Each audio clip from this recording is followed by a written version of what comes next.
recording sudah mulai. Jadi acara hari Jumat adalah open lecture, dilakukan 2 minggu sekali. Ya. Selama satu mata kuliah, satu semester panjang itu ada 6 kali, saya kalau nggak salah ingat. Ya. Macam-macam pembicaranya, ya, dari yang model kayak Pak Wawang ini. Apa maksudnya model kayak Pak Wawang ini?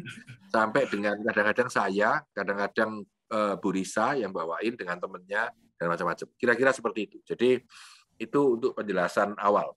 Nah, di batch 10 ada yang unik-unik, yaitu orang yang ikut kuliah kita, tapi sebetulnya nggak butuh ijazah dan nggak mau ijazah. Jadi menolak ijazah. Jadi hanya ingin ikut kuliah untuk belajar saja. Oh, keren. Ya, kan itu saya hormati. Terima kasih, welcome.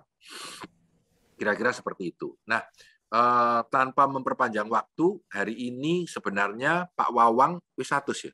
Wis 107. 107. Jadi Pak Wawang ini teman saya, udah kenal lama, mungkin sudah lebih dari 5 tahun, lebih lah, 10 tahunan. 10 tahun lebih. 10 tahun lebih. Beliau ini pembelajar sejati, ya. Jadi saya dulu impress banget karena waktu ngobrol-ngobrol dia tahunya banyak. Lalu saya tanya, ternyata kalau saya bacanya buku, Pak Wawang lihat YouTube gitu. Sorry Pak, bukan rahasia Pak, nggak apa-apa Pak, mahasiswa kita sendiri. Jadi Pak Wawang lihat buku, gitu. lihat YouTube. Saya saya baca buku, gitu. Jadi kita punya perbedaan. Waktu saya tahu, saya bilang, Wang, nonton YouTube apa ayo, Bang? Pak San mau tak? Ayo kiriman lagi nih hard disk. Jadi hard disk 2 tera saya kirim, diisi box sama dia video. Wah, sekarang baru ngaku Pak, belum saya lihat semua Pak. DNA-nya beda. Jadi dia jagoan lihat YouTube, Pak. Jadi semua video bagus, pembicara bagus, di-download sama dia, dimasukin ke hard disk. Jadi kalau dia naik pesawat dari Surabaya ke Jakarta, nonton YouTube di pesawat itu. Saya baca buku. Nah, ini juga menarik karena teman-teman belajar itu caranya beda-beda. Jadi kalau Pak Wawang lihat YouTube, saya baca buku. Gitu. Jadi itulah perbedaan kita. Jadi kenal sudah lama, ada beberapa proyek kita jalan bareng, Pak Wawang membantu saya untuk mentraining beberapa perusahaan, tapi saya tahunya beliau ini ahlinya di pabrik. Jadi kalau ada pabrik, bagaimana melakukan lean management, bagaimana melakukan 5S, 5P, 5OPO, gitu-gitu, itu jagoannya beliau. Jadi bagus, tapi tentu beliau juga mengajar leadership, mengajar yang lain. Dan salah satunya bikin buku, tak promosi pisan Pak. Sudah bikin 10 buku ya, 10 buku. Keren-keren ya. Saya punya mungkin ada 4 atau 5 yang saya punya. Yang beli paling mek situk, liane dikasih. Jadi itu pengalaman saya. Tapi saya senang banget karena beliau juga pembelajar sejati ya. Dan sangat murah hati untuk mau. Padahal dulu baru kenal loh, karena itu saya tertarik. Jadi baru kenal, langsung dikopi sak hardis, mateng aku ya.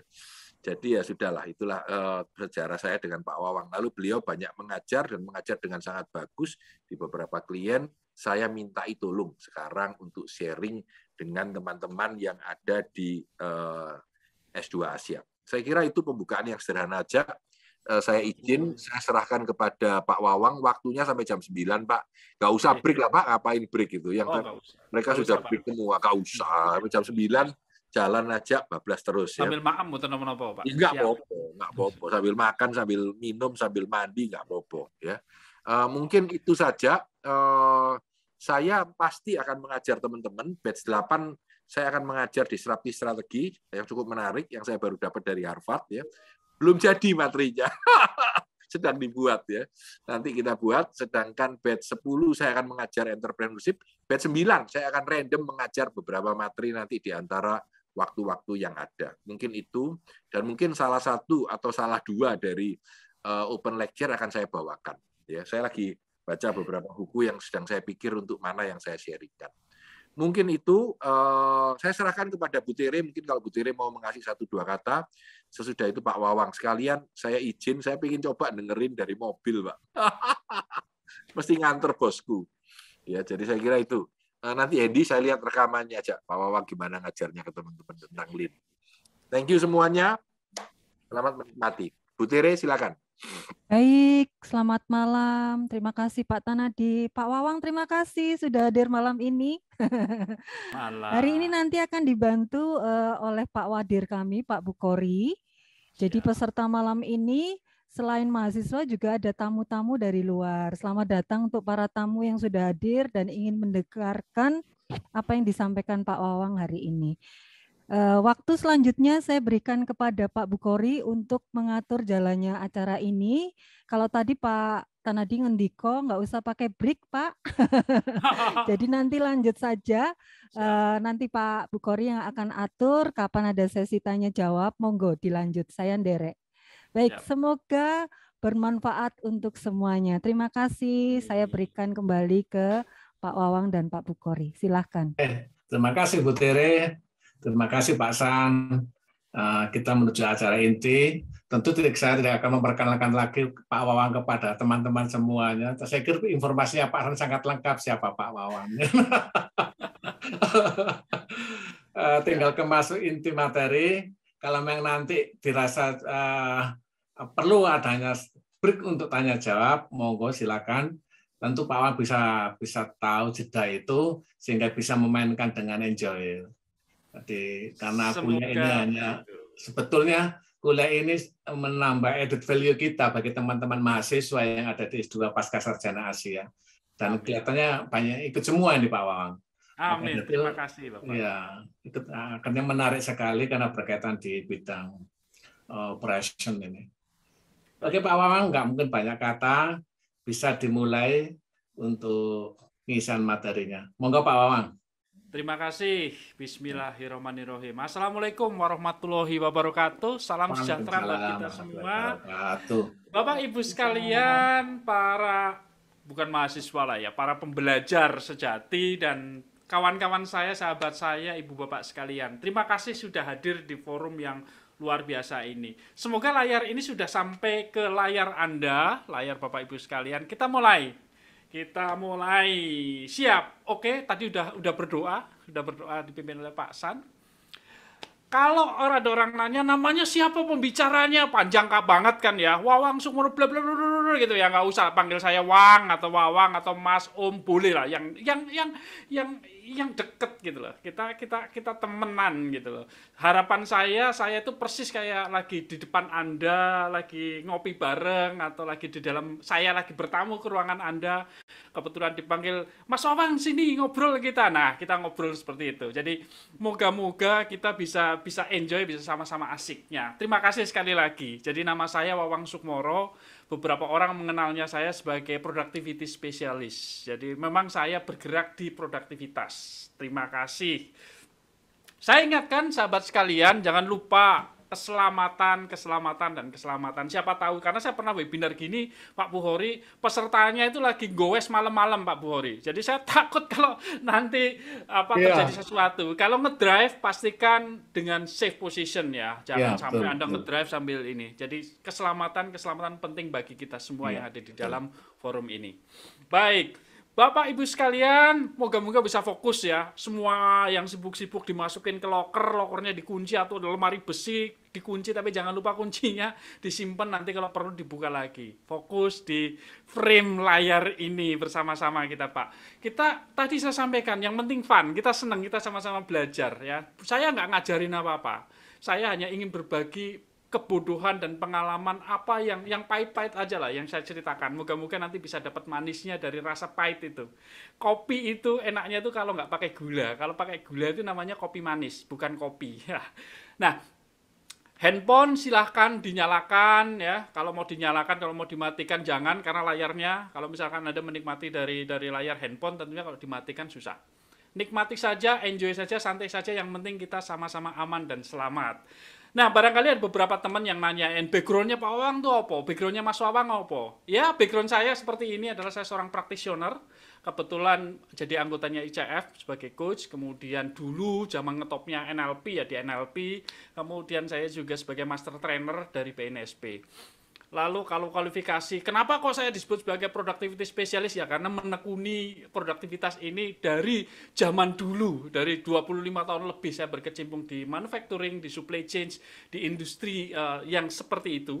Ya, moga-moga saya bisa bagi, tetapi percayalah bahwa apapun nanti moga-moga bisa diterapkan di tempat kerja Anda atau di aktivitas Anda keseharian. Karena yang kita bahas malam ini adalah materi luar biasa, judulnya adalah Lean Business Improvement. Lalu kuwi apa? Itu apa? Nah, kita sama-sama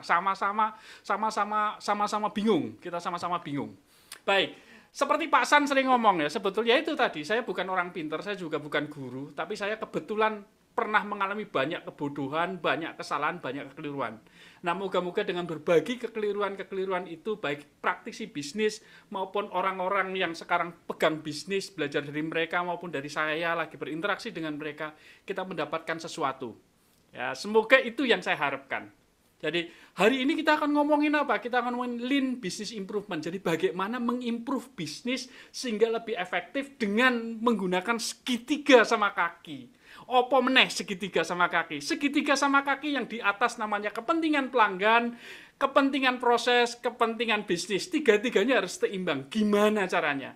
Agar customer-nya puas, prosesnya bisa handal, keuntungan juga melejit meningkat. Nah, malam ini saya akan coba secara sederhana dengan bahasa yang biasa sajalah daripada bahasa-bahasa teknis. Ya, moga-moga bisa lebih mengerti, lebih memahami sehingga lebih mudah mempraktekkan dalam kehidupan pekerjaan Anda, membuat pekerjaan Anda lebih ringan, lebih bermakna, lebih bernilai. Jadi saya berkeinginan mewujudkan impian dan keinginan Anda itu, sahabat sekalian. Nah, alhamdulillah tadi Pak San juga nyebutin, saya udah nulis 10 buku, di mana buku yang kita bongkar malam ini adalah buku yang ke-8, judulnya Lean Business Improvement. Itu buku yang ke-8. Nanti kalau mau beli ya di Tokopedia sudah ada. Nah, Bapak Ibu sekalian, saya ingin tahu, ya silahkan di chat, diketik boleh, apa yang ingin Anda dapatkan di akhir sesi Zoom ini. Ya. Apa yang ingin Anda dapatkan di akhir sesi Zoom ini? Boleh nggak diketik di chat, biar saya bisa baca. Kira-kira apa yang ingin Anda dapatkan? Monggo. Yes. Ilmu baru, pola pikir. Oke, thank you Pak Sukron, Pak Rusmaidi. Yang lain. Oke, ilmu aplikasi penerapan baru, upgrade diri. Good. Manage produktivitas ya, productivity. Good. Baik. Menjadi pebisnis handal. Yes. Saya juga mau. Pengalaman baru, Lean, cara singkat untuk sukses. Good. Wah, sip lah. Keren ini, keren. Harapannya sejalan dengan kemauan kita di forum ini. Waduh, keren. Apa concern Anda tentang operasi bisnis di tempat kerja Anda sekarang ini? Apa concernnya, Bapak-bapak? Boleh nggak diketik juga? Concern apa? Punya concern apa sih di tempat kerja Anda, bisnis Anda? Anda punya tantangan boleh, hambatan boleh, atau concern barangkali sebagai karyawan, atau sebagai pemilik bisnis, atau bisnisnya lagi mau growth, atau bisnisnya lagi struggle. Apa concern Anda? Anda punya concern apa kira-kira? Customer satisfaction, oke, pertumbuhan, training public speaking dan hipnoterapi, startup, oke, good. Lancar dan produk menarik, good. Mudah-mudahan kita dapat tipsnya nanti Pak ya, dapat petikan dari sana. Good, up penjualan, good. Siap. Kita coba bahas ya Bapak ya, Ibu-ibu ya. Oke, satu lagi dari mana? Oke, sorry. Apa yang Anda ketahui tentang continuous improvement? Boleh nggak saya tanya, apa yang Anda ketahui tentang continuous improvement atau peningkatan kinerja berkelanjutan? Apa yang Bapak Ibu pikir sekarang ini? Apa yang ada di pikiran Bapak Ibu sekalian ketika dengar kata continuous result, boosting result, improving product selling, good. PDCA, oke. Perbaikan dengan growth mindset, keren. PDCA, SDCA, ini Pak Tony Angga, berat. Siap berubah, ada program challenge dari tim kerja. Oke, nanti kita hadapi ya Bu Rina ya. Gimana caranya ya? Good. Satu lagi, 2 lagi. Ekspansi, berkesinambungan. Maju, keren. Oke lah, Bapak Ibu sekalian. Kalau begitu, hari ini apa yang akan kita bahas? Pertama adalah suara pelanggan. Kalau tadi ada yang bilang kepuasan pelanggan. Nah, ada di dalam situ. Productivity ada di proses. Voice of customer apa itu? Ya tadi ya ada voice of business ya, voice of business keuntungan ya. Kita bahas pelan-pelan. Baik Bapak Ibu, kalau Bapak Ibu sudah pernah dengar kata ISO atau International Standard Organization, itu punya beberapa klausal. Nah, improvement ada di klausal 10. Ya, improvement ada di klausal 10 dengan PDCA-nya. Ya. Apa lagi itu? Ntar dulu pelan-pelan. Jadi, Bapak Ibu, konsep di dalam Lean Six Sigma, ini konsep dulu lah, yang teoritis dulu.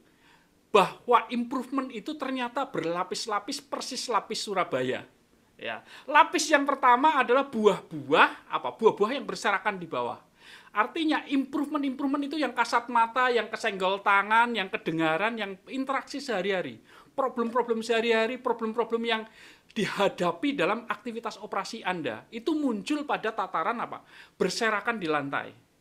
Nah, berserakan di lantai kalau udah dibersihin ya, dan buahnya biasanya buah yang bukan buah bagus, karena buah sisa codot kan. Tetapi ya bisa dinikmatin, atau buah itu ya buah gitu.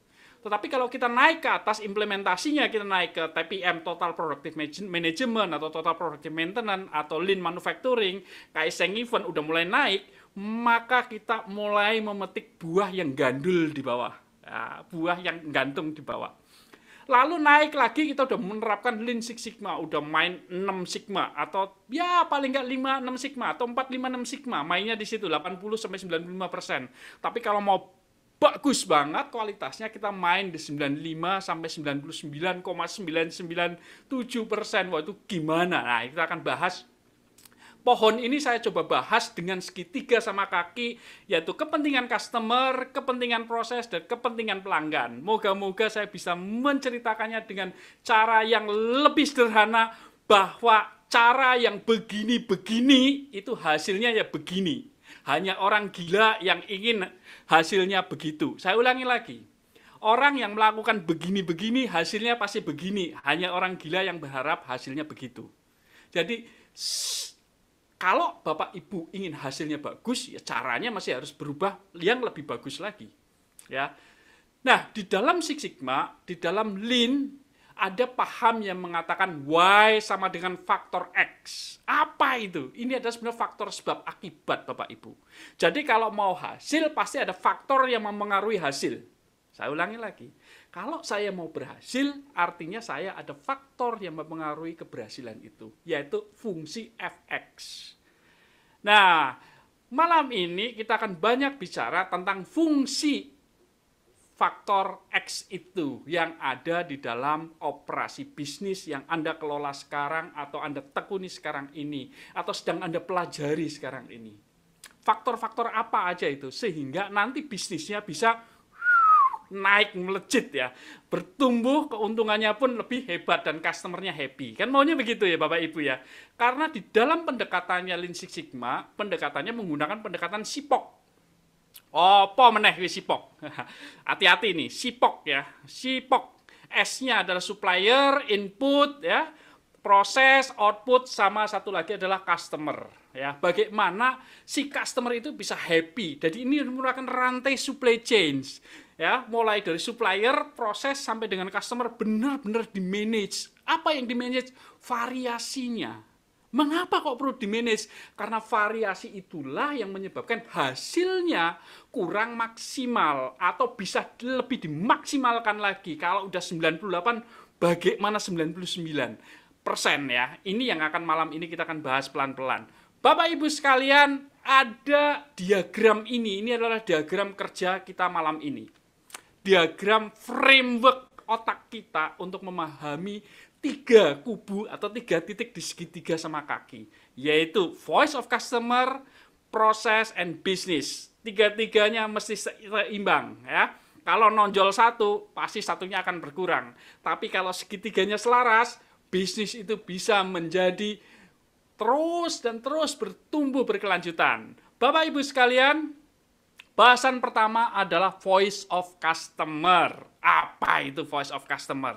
Ya, Bapak Ibu sekalian, voice of customer adalah sebuah pendekatan bisnis bagaimana caranya memahami siapa customer kita.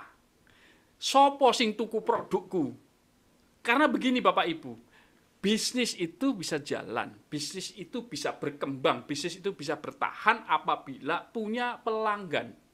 Karena pelanggan inilah yang menghidupi organisasi, maka tidak salah bila ada yang mengatakan bahwa customer yang bayar gaji gua, customer yang bayarin biaya rumah tangga, itu nggak salah Bapak Ibu. Karena bisnis itu tergantung dari pelanggannya.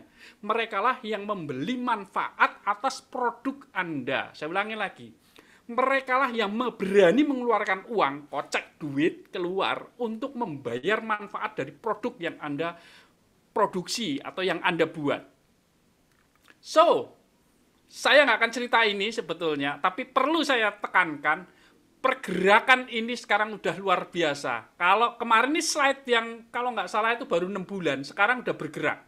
Karena Samsung sudah mengeluarkan Samsung Folded ya, luar biasa banget. Jadi pergerakan teknologi juga udah luar biasa, otomotif juga udah luar biasa. Artinya suara pelangganlah yang memenangkan, ya, yang memenangkan apa? Yang memenangkan bisnis. Kalau kita bisa mengambil suara-suara pelanggan dan menjadi kekuatan core of the business, maka perusahaannya akan bertahan luar biasa. Bapak Ibu bisa pelajari yang ada di sebelah kiri, atau Kodak, Palm ya, saya dulu pakai Palm Treo ya, kemudian ada Nokia, kemudian ada juga si BlackBerry itu, kemudian sekarang ini Toyota, BMW dan sebagainya juga mulai bergerak mengejar si Tesla dengan keunggulan teknologinya. Mengapa begitu? Karena pelanggan ini suaranya memang macam-macam aneh-aneh. Tapi bagaimana memanage mereka sehingga prosesnya mampu, profitnya juga dapat. Nah, ini kata pentingnya Bapak Ibu. Seringkali kalau saya pas lagi di pabrik gitu ya, konsultasi atau jadi konsultan atau mentoring mereka atau menjadi coach, mereka itu, wah Pak, aku sibuk ini, sibuk itu. Loh sibuk tapi rodamu kotak. Ya nggak bisa melakukan kemana-mana. Kalaupun bisa oval gitu, genjotnya susah. Padahal ada cara yang bagus, cara yang baik dengan roda bulat. Itu kadang-kadang, ya kan gua biasa ngelakuin begini. Dari dulu udah begini Pak Wang. Dari dulu kayak gini Mas. Dari dulu kayak gitu Om. Loh, kalau caranya begitu-begitu, maka hasilnya juga begitu. Nggak bisa begini. Ya, Bapak Ibu sekalian, saya perkenalkan sebuah metode. Yaitu metode ini metode lama dan masih valid sampai sekarang, yaitu disebut dengan nama metode Kano Model. Saya ulangi, Kano Model. Beliau ini luar biasa. Membuat sebuah metrik yang sangat sederhana, tetapi untuk bisa memahami pelanggan dan akhirnya memenangkan hatinya pelanggan. Terus opo itu? Di Kano Model ada 5 aspek. Yang pertama adalah produk Anda apakah ada? Ada Pak. Oke, kalau produknya ada. Pertanyaannya, apakah fitur-fitur yang basic di sini ada? Karena kalau Anda beli handphone, sekarang nggak pakai tombol, pakai touch. Tapi kalau touch-nya nggak responsif, basic saja nggak ada, maka akan membuat pelanggan kecewa. Jadi yang basic ini harus ada. Ya. Produk apapun juga, beli baju berarti basicnya apa? Ada kancingnya, ada cara masukin ke badannya. Kalau enggak, ya basicnya enggak penuhi. Hotel, kalau hotel apa? Hotel apa yang basic? Ada resepsionis, ada tempat parkirnya, ya kan Pak? Kalau 2 ini tidak dipenuhi, pasti akan susah. Bahkan sekarang ada hotel yang katanya nggak pakai resepsionis, tapi setidaknya ada pelayanan untuk masuk hotel, gimana caranya? Ya kan, kalau masuk kamar nggak ada resepsionisnya, nggak dapat kuncinya dari mana? Oh, dari aplikasi. Oh ya, is good lah. Artinya tetap ada cara untuk masuk ke sana. Basic untuk mempergunakan fungsi dasar dari produk Anda. Ya, dan ini dibutuhkan oleh pelanggan Anda. Basic itu harus ada. Kedua adalah namanya performance. Apa itu performance? Semakin baik, semakin puas, semakin bisa memenangkan kompetisi. Contohnya Pak, sekarang kalau kita nginep hotel, hampir kita nggak ngeliat TV Pak. Tapi kita mantengin wifi. Nggak ngeliat TV, yang penting wifi-nya kenceng. Kalau kenceng puas gitu. Ya kan, apalagi kalau ke hotel gitu, bawa keluarga, anaknya main wifi begitu, mau nggak mau harus tersedia wifi yang kuat. Jadi kalau Anda punya wifi kuat di hotel, apakah itu membuat puas pelanggan? Barangkali iya Bapak Ibu. Dan itu bisa memenangkan. Kalau Anda punya kafe, Anda punya tempat ngopi, wifi-nya kencang, mesti dicari. Karena apa? Banyak orang pengen numpang wifi. Dengan ngopi bayar 10.000, wifi-nya mainan bisa 3 jam. Tapi this true. Performance. Kemudian delighter. Apa itu delighter? Delighter adalah yang membuat puas. Ya, membuat puas. Oke saja sebetulnya nggak cukup di sini. Oke saja nggak cukup. Perlu apa? Perlu kejutan. Pelanggan itu perlu kejutan. Apa contohnya? Nah, misalkan ke hotel ya datang gitu, dikalungin bunga gitu. Kalau nggak ada bunga ya dikasih kopi. Kalau nggak ada kopi ya Pak, sini tak pijitin kakinya gitu, gratis gitu. Masih seneng gitu loh. Pak, tak ambilin tasnya ya, tak anterin ke atas gratis gitu. Itu delighter ya. Dan ini problemnya, delighter ini kalau tidak hati-hati bisa apa? Bisa menaikkan cost dan mengurangi margin tingkat keuntungan Anda. Jadi Bapak Ibu sekalian, dalam karena model ini Bapak Ibu harus menstudi atau mempelajari. Kalau ini bikin puas pelanggan, apakah ini akan menambah cost atau akan mengurangi margin? Kadangkala tutur kata resepsionis, tutur kata para bellboy di hotel itu bisa membuat nyaman dan senang para penghuni hotel itu. Nah, itu adalah tanpa biaya. Itu tanpa biaya. Coba kalau parkir ada satpamnya di depan ngasih tahu Pak masih ada 2 sini tak parkirin gitu, pasti akan seneng. Jadi bagaimana membuat delighter si pelanggan tanpa perlu menambah cost atau tanpa perlu menambah margin. Inilah yang peran penting di dalam bisnis Anda. Bisnis Anda Pak, aku jualan minuman Pak. Oke, jualan minuman bagaimana caranya pelanggan itu seneng tapi tanpa menambah cost, tanpa menambah margin. Kalaupun keluar cost, marginnya bisa nambah. Lebih besar dibanding cost yang dikeluarkan. Ini adalah bagaimana membuat pelanggan puas dan mau merogoh koceknya lebih dalam lagi untuk membayar servis yang Anda berikan. Lalu indifferent, tadi saya cerita. TV sekarang tuh hampir dimatikan kok Bapak Ibu di hotel. Mostly mereka yang cari adalah wifi, lebih baik nonton Netflix. Ada di dalam genggaman, nonton sambil tiduran, lebih enak, gambarnya lebih dekat dengan mata. Ada orang yang senang baca online.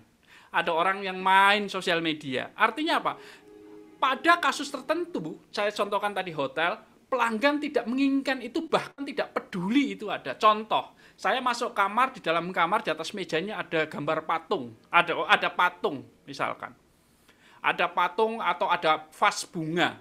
Pertanyaan saya nggak peduli kok ada atau nggak ada. Yang penting satu, tempat tidurnya bisa nyaman buat tidur, bersih, kemudian wifi-nya kenceng, ya bisa buat online seperti ini, atau hal-hal lain yang menurut saya lebih penting dibanding vas bunga.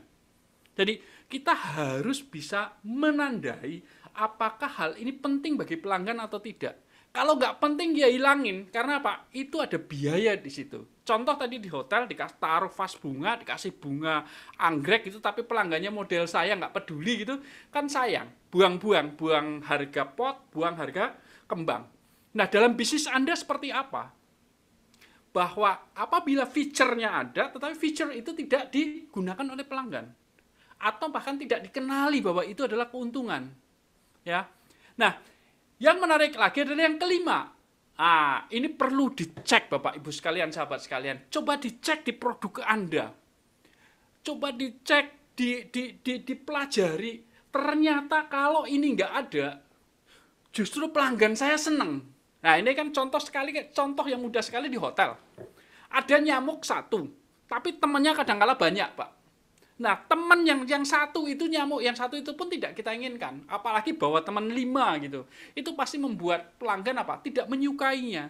Jadi, bagaimana caranya pelanggan puas karena hal ini tidak terjadi atau tidak terdalam transaksi bisnis Anda. Saya ulangi Bapak Ibu, yang pertama adalah basic. Bahwa produk Anda harus memiliki fitur-fitur yang menyatakan bahwa ini loh manfaatnya. Fitur-fitur dasar, yang namanya sikat gigi harus ada sikatnya. Ya, kalau dipakai nggak perih, nggak ngelukain mulut, itu namanya basic. Lalu performance, dipakai nyaman, dipakai bikin gigi bersih, dipakai makin membuat senyum bisa lebar, gigi makin celing. Delighter membuat pelanggan puas karena apa? Daya tahannya luar biasa. Ya, kemudian apa? Pelanggan tidak peduli mau warna hijau, warna kuning, yang penting sikat giginya bagus. Nah, ini harus tahu. Kemudian referral adalah apa? Kalau feature itu nggak ada, justru malah pelanggan makin cinta. Jadi 5 dimensi Kano ini tolong coba pelajari produk Anda itu seperti apa di mata pelanggan. Ya. Jadi kalau tadi kita bicara Kodak, bicara BlackBerry dan seterusnya, pasti ada 5 hal ini, Bapak Ibu. Ada 5 hal ini. Ya. Nah, kalau Bapak Ibu pelajari lagi dalam product development, ya, karena product development ini adalah cara bagaimana mentranslate, ya, cara mentranslate bahasanya pelanggan menjadi produk Anda. Kalau Anda perusahaan minuman, kalau Anda warung minuman, kalau Anda bisnis restoran, Anda harus bisa menerjemahkan, mengartikulasikan maunya pelanggan seperti apa. Ini adalah bagian yang namanya product development, mendevelop. Nanti Bapak Ibu bisa cari namanya adalah Real Win Word atau RWW ya di Google. Tanya Mbak Google, RWW itu apa? Adalah sebuah tahapan di mana sebuah produk itu didevelop. Setidaknya ada 5 tahap dalam mendevelop produk. Yang pertama ideasi, menangkap suara pelanggan, menjadikan ide, mock up, kemudian di visibility study, harganya berapa, bagaimana impact-nya bagi pelanggan, impact-nya bagi bisnis, kemudian bagaimana mendevelop atau mengembangkan produk itu menjadi semakin nyata, mock up-nya, bentuknya seperti apa, lalu berikutnya di scale up. Artinya apa? Diproduksi yang tadinya trial, kemudian diproduksi agak banyak, sebelum lari kepada komersialisasi. Jadi bagian product development adalah sangat penting sekali Bapak Ibu. Nah, seringkali di dalam bisnis sukses di product development-nya, tapi mati-matian dalam memproduksi barang yang Bapak Ibu buat. Jadi, teman-teman product development ini biasanya pintar-pintar nih, insinyur teknis, kimia, dan sebagainya, pokoknya jago-jago semua. Tetapi mereka kadang-kadang nggak sadar, ketika mendevelop produk adalah menurutnya, bukan menurut seperti harapan pelanggan ataupun kemampuan proses yang ada di bisnis yang Anda miliki. Ini harus hati-hati sekali Bapak Ibu.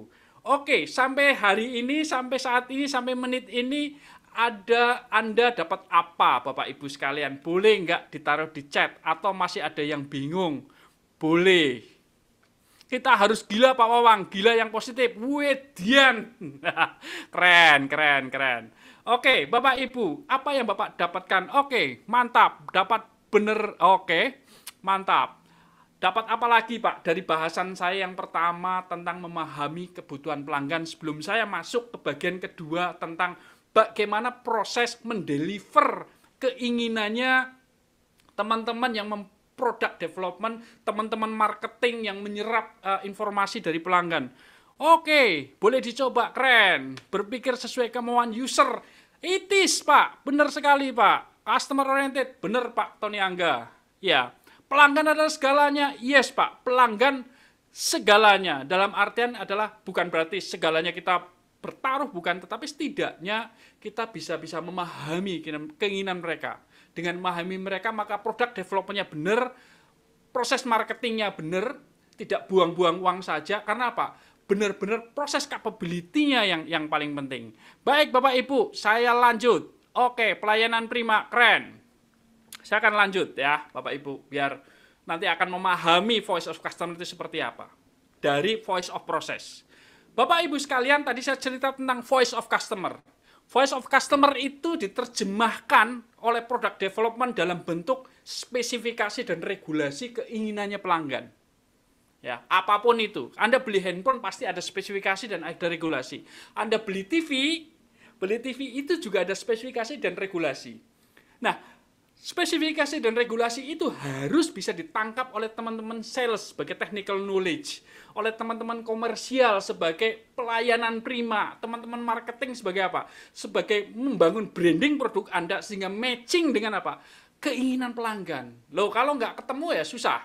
Nah, lalu berikutnya adalah product design, engineering, development. Ini juga harus searah dengan apa? Dengan keinginan pelanggan. Tetapi ingat Bapak Ibu, jangan lupa ada voice of process. Ya, ada voice of process. Ada suara dari proses produksi Anda. Pak, saya itu restoran, Pak. Restoran itu ada voice of prosesnya, voice of dapur, voice of kitchen. Itu adalah voice proses Anda. Jadi orang dapur ngomong apa? Wah, ini ordernya begini, ini komplain dulu ke terlalu asin, terlalu ini. Ini adalah voice of process.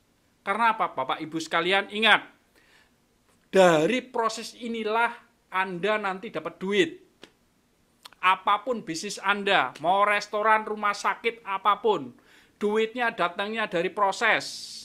Makanya saya sering ngomong, dalam buku saya yang Lean Business Improvement saya sampaikan, apabila Anda berkantor di kantor pusat, itu cerita tentang si Karman dengan si Watanabe. Dalam buku saya mengatakan gini, Karman, kamu kan kerja di kantor pusat.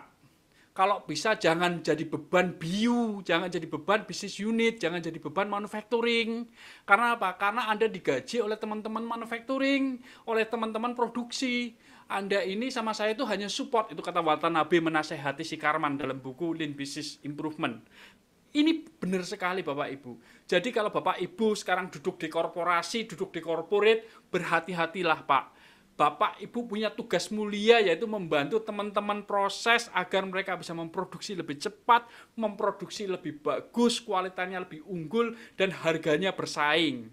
Ini penting sekali untuk dipahami oleh teman-teman yang menangani spesifikasi dan regulasi, teman-teman komersial, product design, engineer development, harus mensupport teman-teman yang ada di lantai kerja. Jangan sampai desainnya bagus, mock-up-nya bagus, trial-nya bagus, tetapi begitu diproduksi menghasilkan banyak reject, menghasilkan banyak waste, banyak pemborosan. Tentu ini akan berdampak kepada sisi kanan, yaitu segitiga yang namanya voice of business. Oke, kita masuk ke dalam, yaitu voice of process. Ya, kita masuk ke voice of process, Bapak Ibu. Bapak Ibu sekalian, dalam voice of process itu namanya ada 7 flow production. Apapun bisnis Anda Pak Bu, hanya namanya barangkali berbeda. Mesin mungkin namanya komputer, mesin mungkin namanya adalah attendance, mesin itu namanya mungkin apa. Tetapi pasti ada mesin. Mesin itu bernama orang, mungkin saja.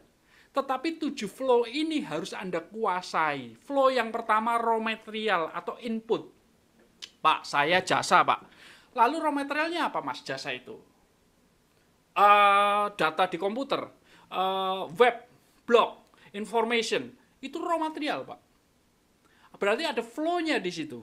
Kemudian ada work in progress dong, karena pekerjaan sebelum jadi barang jadi, gantung itu namanya work in progress. Lalu berikutnya ada operator, orang yang mengerjakannya. Kemudian berikutnya ada mesin tadi, yang memproses input menjadi output. Ada lagi adalah flow yang namanya information, ada flow yang ketujuh namanya engineering. Apa itu flow engineering ya tadi? Pengembangan produk, technical, inovasi, itu adalah engineering. Jadi ada 7 alur yang harus Anda perhatikan benar-benar. Karena 7 alur inilah sebetulnya ya yang secara kasat mata ada di atas kertas yang namanya SOP atau Standard Operational Procedure. Tetapi pada kenyataannya Standard Operational Procedure ini apakah benar-benar dijalankan oleh apa? Oleh bisnis Anda, oleh teman-teman operatif, oleh teman-teman yang eksekusi. Saya sampaikan begini Bapak Ibu. Apapun pekerjaan Anda, apalagi level Anda sudah mandor atau supervisor atau manager, sebenarnya hasil Anda sangat ditentukan oleh para operator, oleh para orang-orang yang menyentuh mesin, oleh orang-orang yang bekerja dengan lantai dasar Anda. Ya, jadi teman-teman operatif, teman-teman yang frontline, teman-teman penjual yang ketengan, pasar basah, itulah soft floor, itulah lantai kerja yang bisa mendatangkan hasil bagi kehebatan Anda sebagai pimpinan. So, pelajari 7 flow ini, di mana adanya pemborosan, di mana adanya bottleneck, di mana adanya masalah, di mana adanya tantangan, di mana adanya hambatan dari 7 flow ini. Anda bisa bayangkan ketika saluran WC Anda mampet, atau saluran buangan cuci piring mampet, atau got Anda mampet. flow-nya nggak lancar. Ini yang menyebabkan sebetulnya produk Anda tidak maksimal untuk diproduksi. Bapak Ibu sekalian, Anda pelajari lagi. Apa itu pelajari lagi? Ketika Anda punya proses ini kalau Anda bedah pakai pisau kemudian di mikroskop, ternyata ada dua. Pertama namanya normal, yang satu lagi abnormal. Pekerjaan yang normal pertahankan, yang abnormal buang. Abnormal artinya pekerjaan yang memang tidak perlu dilakukan. Jadi dalam birokrasi, pertanyaan birokrasi perlu nggak? Perlu, sangat perlu. Tetapi kalau birokrasi yang bertele-tele, udah abnormal. Nah, di dalam normal kalau dibedah lagi, ada dua hal. Yang pertama adalah value added dan non-value added. Yang memberi nilai tambah bagi pelanggan, satu lagi adalah non-value added. Bapak Ibu sekalian, kalau Anda beli pisang, pasti Anda ingin makan pisangnya. Itu kata Singgo. Ya. Beliau mengatakan kalau Anda beli pisang, Anda pengen makan pisangnya. Kulitnya kemana? Kulitnya biasanya dibuang. Jadi pelanggan Anda membutuhkan produk Anda isinya nilai add value atau nilai tambah produk Anda. Yang tidak memberikan nilai produk Anda, kardus dan sebagainya, setelah dibuka ya dibuang. Jadi harus diperhatikan apa yang non-value added. Kalau memang masih perlu, pertahankan. Kalau yang nggak perlu, buang atau eliminasi barang-barang dengan abnormal. Setiap pekerjaan Anda harus bisa bedah mikroskop, mana yang memberikan nilai tambah, mana yang tidak memberikan nilai tambah. Mana yang masih diperlukan, mana yang perlu dibuang. Ini adalah cara mentalitas berpikir dalam menganalisa aktivitas Anda. Karena value added ditambah non-value added tambah pemborosan itu adalah sama dengan 100% yang sekarang ada di tangan Anda, Bapak Ibu. Cara buangnya gimana, Pak? Cara buangnya dengan 4 cara yang disebut namanya adalah ASIA.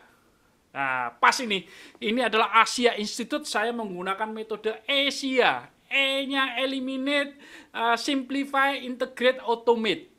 Untuk apa ini? Untuk bisa mengurangi pemborosan defect atau kerusakan produk. Overproduction, memproduksi yang berlebihan. Waktu tunggu, sopo sing gelem nunggu, gak ono sing gelem nunggu, ya kan? Walaupun ada pepatah mengatakan waiting trisno jalaran saka kulino, tapi saya yakin kalau Anda disuruh waiting pasti kesel. Ya kan? Not utilize talent. Not utilize talent itu apa? Artinya gini Bapak Ibu. Apakah saya sebagai pimpinan, apakah Anda sebagai pimpinan perusahaan benar-benar memberdayakan orang-orang yang ada di perusahaan Anda untuk menghasilkan nilai tambah itu? Kalau tidak, barangkali ada yang keliru. Orang ini tidak cocok di bagian ini. Orang ini bagusnya di mana? Ini keren banget Pak Tanadi Santoso sudah punya modul yang namanya Gallup Strength. Dari situ kita tahu talent mereka, kemudian mereka akan menempatkan di mana. Kalau benar menempatkan orang di posisi yang tepat, mantap sekali. Berikutnya adalah transportasi. Apa bedanya transportasi dengan motion, Mbak? Transportasi itu pakai alat dan pakai jarak.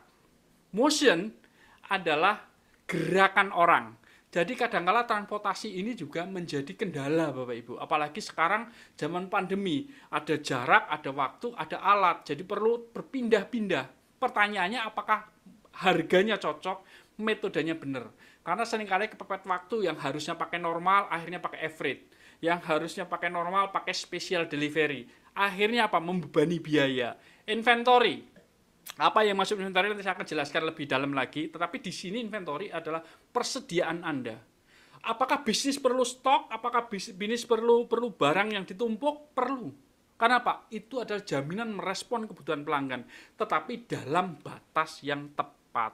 Mengapa? Persis kayak kolesterol di dalam darah Bapak Ibu. Kalau kolesterol di dalam darah diperlukan, sangat diperlukan. Tetapi nek kakean, kalau kebanyakan melebihi batas, ya bisa stroke. Sama dengan inventory. Inventory diperlukan, tetapi inventory juga membebani yang namanya working capital. Jadi perlu menganalisa, benarkan inventory itu harus ada sekian level atau sekian persen. Kalau enggak, bisnis Anda perlu melipat gandakan yang namanya working capital Anda atau modal kerja Anda. Tadi motion adalah gerakan, karena gerakan ini berhubungan dengan safety, gerakan ini berhubungan dengan capek, gerakan ini berhubungan dengan fatigue. Ya, maka kita perlu mengevaluasinya. Berikutnya adalah extra processing atau extra birokrasi. Jangan-jangan pelanggan Anda kesel karena apa? nunggunya terlalu lama, ngisi formnya terlalu lama, padahal sekarang sudah bisa online, sudah bisa Google Form. Kenapa kita membuat ribet ya? Sudah pakai form, pakai kertas lagi, dicek lagi, pasti pegel. Karena apa? Extra processing. Extra processing juga bisa di dalam inspeksi produk. Perlukah kita menginspeksi menjadi 3 lapis, tidak 2 lapis? Apakah metodenya perlu 1 jam, enggak setengah jam? Ini adalah cara-cara kita dengan nama downtime, DOWNTINME. Kita harus bisa menguranginya, mengeliminasinya dengan cara ESIA, eliminate, simplify, integrate, automate. Oke ya Bapak Ibu ya, keren ya, good. Nah Bapak Ibu, ketika kita ingin produk kita bebas dari masalah atau zero defect, maka kita harus menyeimbangkan ke dalam segitiga sama kaki ini, yaitu pertama design of product, tadi saya singgung di depan, product development, yaitu tentang bagaimana memahami pelanggan, lalu bagaimana produk ini atau yang dikembangkan ini atau yang dirancang ini bisa diproduksi. Setelah diproduksi, apakah fit for use atau bisa dipakai oleh pelanggan sebagai barang yang benar-benar dia inginkan. Karena seringkali produk itu di bawah ekspektasi mereka. Balik lagi 5 hal ya, yang di Kano tadi. Temukan fit for use atau fit on purpose atau sesuai dengan keinginan mereka. Kalau saya pengen remote seperti ini, ya saya pengen remote seperti ini. Jangan dikasih yang macam-macam, jangan dikasih di sini yang ada angkanya, dikasih bisa kursor, bisa mouse, padahal saya nggak memerlukan, padahal saya hanya butuh pencet depan belakang. So, this is perfect example, ya namanya pointer ya seperti ini, cukup buat saya. Nggak perlu ada mouse-nya, karena mouse ada di bawah, di trackpad saya bisa gitu. Tapi ketika presentasi, saya hanya membutuhkan maju sama mundur. Jadi di sini forward udah cukup. Kalau saya butuh sinar begini, ya sinar aja, ada pentolannya, ada laser beamnya. It's okay. Cukup 3 tombol saja. Artinya fit on purpose, desain produk fit of use atau fit purpose dalam setimbang. Kalau 3 ini ketemu setimbang, maka kita akan ketemu yang namanya zero defect. Bapak Ibu sekalian, ini minuman yang sering Bapak Ibu temukan di minimarket atau bahkan di jalan. Saya ingin memberi gambaran begini Bapak Ibu. Yang sebelah kiri saya sebutkan nama brandnya, walaupun saya nggak dibayari. Ya, Cleo, Fit, Le Minerale, Aqua. Mana yang menurut Bapak Ibu secara desain murah? Artinya kalau diproduksi, di print, menjadi packaging, menjadi label produk, ya harganya lebih murah. Fit. Yes, Bapak, keren banget Pak. Itu kalau filmnya putih Pak, cuma ditempelin warna merah, selesai Pak. Di print warna merah, keren Bapak. Yes. Ya, Aqua itu berapa warna? 5 warna, 6 warna. Le Minerale 7 warna. Cleo itu bisa sampai 8-9 warna Pak. Dan degradasinya itu luar biasa sulitnya. Jadi orang printing kalau memprint Cleo itu pasti setengah mati Pak. Rejectnya tinggi. Alhasil apa Pak? Harga printnya pasti lebih mahal dibanding harga fit. Nah ini bagaimana memahami customer, bagaimana memahami proses. Kalau enggak, barangkali packaging yang Anda miliki itu terlalu mahal karena apa? Desainnya complicated. Ya, moga-moga ini memberikan gambaran Bapak Ibu. Ya, jadi perhatikan aspek-aspek yang seperti itu sehingga biaya itu bisa ditekan sehingga pelanggan pun senang. Nah ini adalah metrik antara production dan customer. Karena dua-duanya itu harus dalam kendali Bapak Ibu. Dua-duanya harus senang. Nggak bisa produksinya setengah mati, customernya menang. Nggak bisa menang-menang. Di sini bukan masalah menang-menang. Anda boleh menang sama pelanggan sekali, tapi kalahnya 364 hari dalam setahun. Ini bukan masalah menang-menang, kita lagi cari senang. Jadi produksi, orang dapur itu juga senang, customer pelanggan itu juga senang menerima produk Anda. Temukan titik ini Bapak Ibu. Artinya bagaimana sebuah spek, bagaimana sebuah proses itu dalam kendali dan memenuhi spesifikasi dari pelanggan atau fit on purpose atau fit in use atau fit for use, bisa dipakai manfaatnya maksimal bagi pelanggan. Ini adalah PR yang luar biasa bisnis yang sekarang ada, Bapak Ibu sekalian. Jadi kalau Anda lagi pusing, Anda nggak sendiri, banyak orang pusing persis dengan Anda, Bapak Ibu. Karena apa? Proses itu punya CP/CPK, ini ngomong statistikal. Nanti panjang kali lebar. Saya sederhanakan saja lah, Pak. Jadi proses itu ternyata punya kapabilitas, ya. Punya kapabilitas, gampangannya gitu. Jadi gini, saya cerita yang paling gampang. Kalau Bapak Ibu punya toleransi atau menerjemahkan keinginan pelanggan, contohnya adalah batasnya 45 sampai 55. Itu adalah keinginan pelanggan.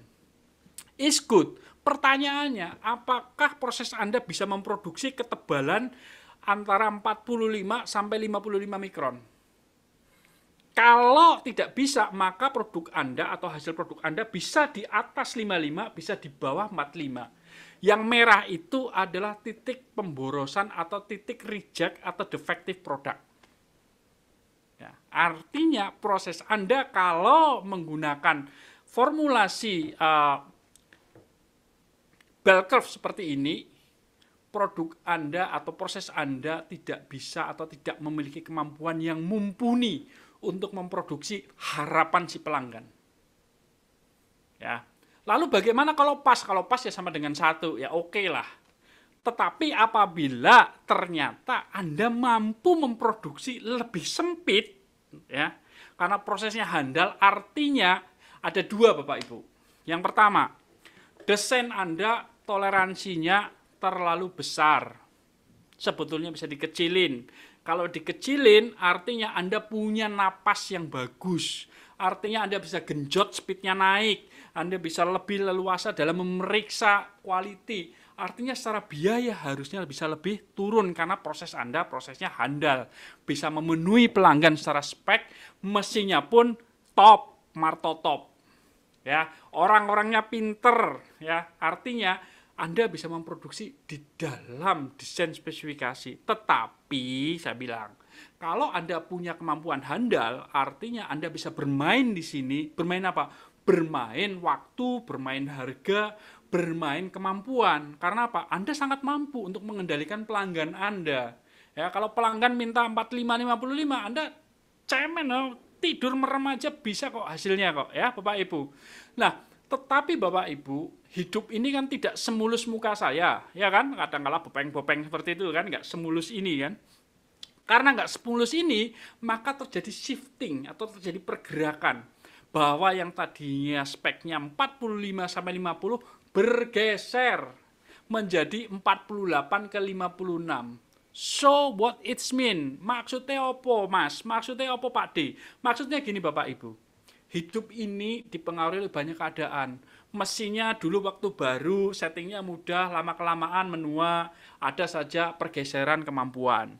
Bisa jadi kalau pagi masih ngantuk, siang dikit kumpul nyawanya, baru jam 10 bisa digas. Artinya memang terjadi pergeseran.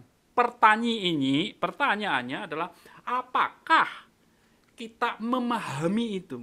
Kalau kita sudah memahami itu, artinya kita harus siap menghadapi tuntutan pelanggan. Kita di depan mengatakan, Pak, kita bisa konsisten, tapi dengan titik tengah 52, 48, sampai 56. Ini kemampuan proses kita. Dulu kita memang bisa suplai 45, 50 dengan titik tengah, 47,5. Tapi sekarang kita nggak mampu, Pak. Pelanggannya jadi senang. Karena apa? Dia bisa mengadjust mesin mereka sesuai dengan kapabilitas Anda apabila ini dideklar dengan benar. Apabila Anda menjadi supplier tunggal misalkan di perusahaan itu.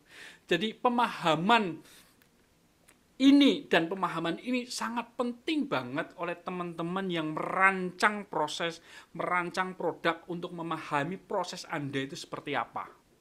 Ya Bapak Ibu, karena gini Bapak Ibu, defect ya, kalau material itu saya faktorkan 1 perak, proses itu adalah 10 perak, ya.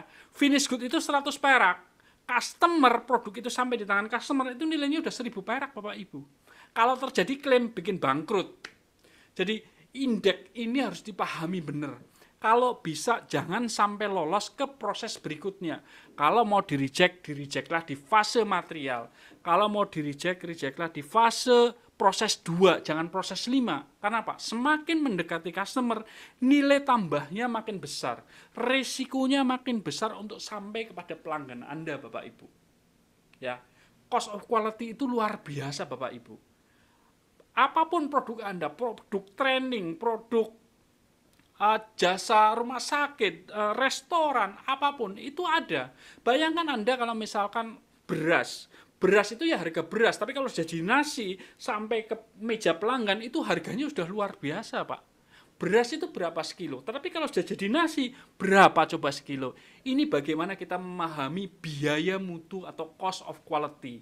Jadi contoh lagi Bapak bisa lihat, bisa pelan-pelan ditelusuri, harga jual produk 500.000, ya kan, total pengiriman truk 5.000 dan seterusnya, total penjualan 250 juta rupiah misalkan. Bila pengiriman ditolak karena mutu, Bapak bisa rugi 19 juta, Pak. Ibu, bisa rugi 19 juta, rugi 20 juta. Itu bisa menghilangkan margin penjualan yang 250 juta loh, Bapak Ibu.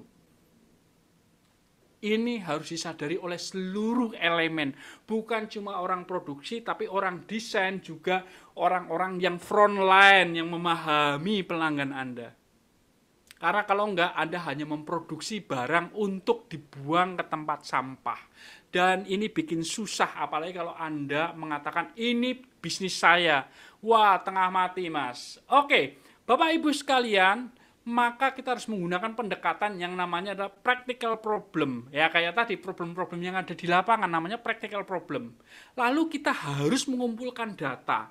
Data yang Anda kumpulkan bernama statistical theory. Karena apa? Karena kita dalam memecahkan masalah harus berdasarkan data. Bukan asal persepsi, bukan asal ngomong. Kalau pelanggan lagi seneng yang manis, pertanyaannya manis yang seperti apa? Berapa nilai breaknya? Berapa nilai gulanya? Berapa nilai kemanisannya? Kalau produk Anda ada produk 10 batch, range-nya berapa tingkat kemanisannya? Ini yang disebut namanya adalah statistical theory berdasarkan practical problem yang ada di pelanggan Anda.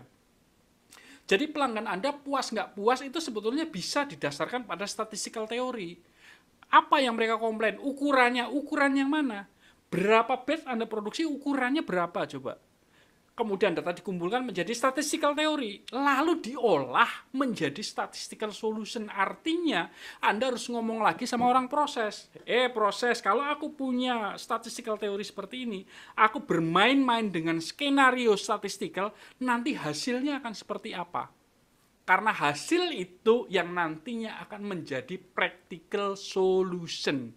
Apa yang dimaksud dengan practical solution? Kalau namanya PDCA, nantinya harus distandarisasi, lalu diamalkan atau diimplementasikan di tempat kerja menjadi keseharian operasi bisnis Anda. Jadi pahami, kalau Anda dengar ada masalah, cepat-cepat Anda cari datanya. Itulah statistical theory Anda. Lalu Anda bermain-main skenario, menjadi statistical solution. Lalu ini dirumuskan menjadi tindakan yang namanya practical solution, Bapak Ibu. Kalau ngomong Six Sigma, beltnya kayak gini gampang lah, tinggal cari di YouTube atau cari di Google ya. Mudah sekali. Ya. Bell curve begini, ini berapa sigma, gampang. Yang saya ingin tekankan adalah seperti ini Bapak Ibu.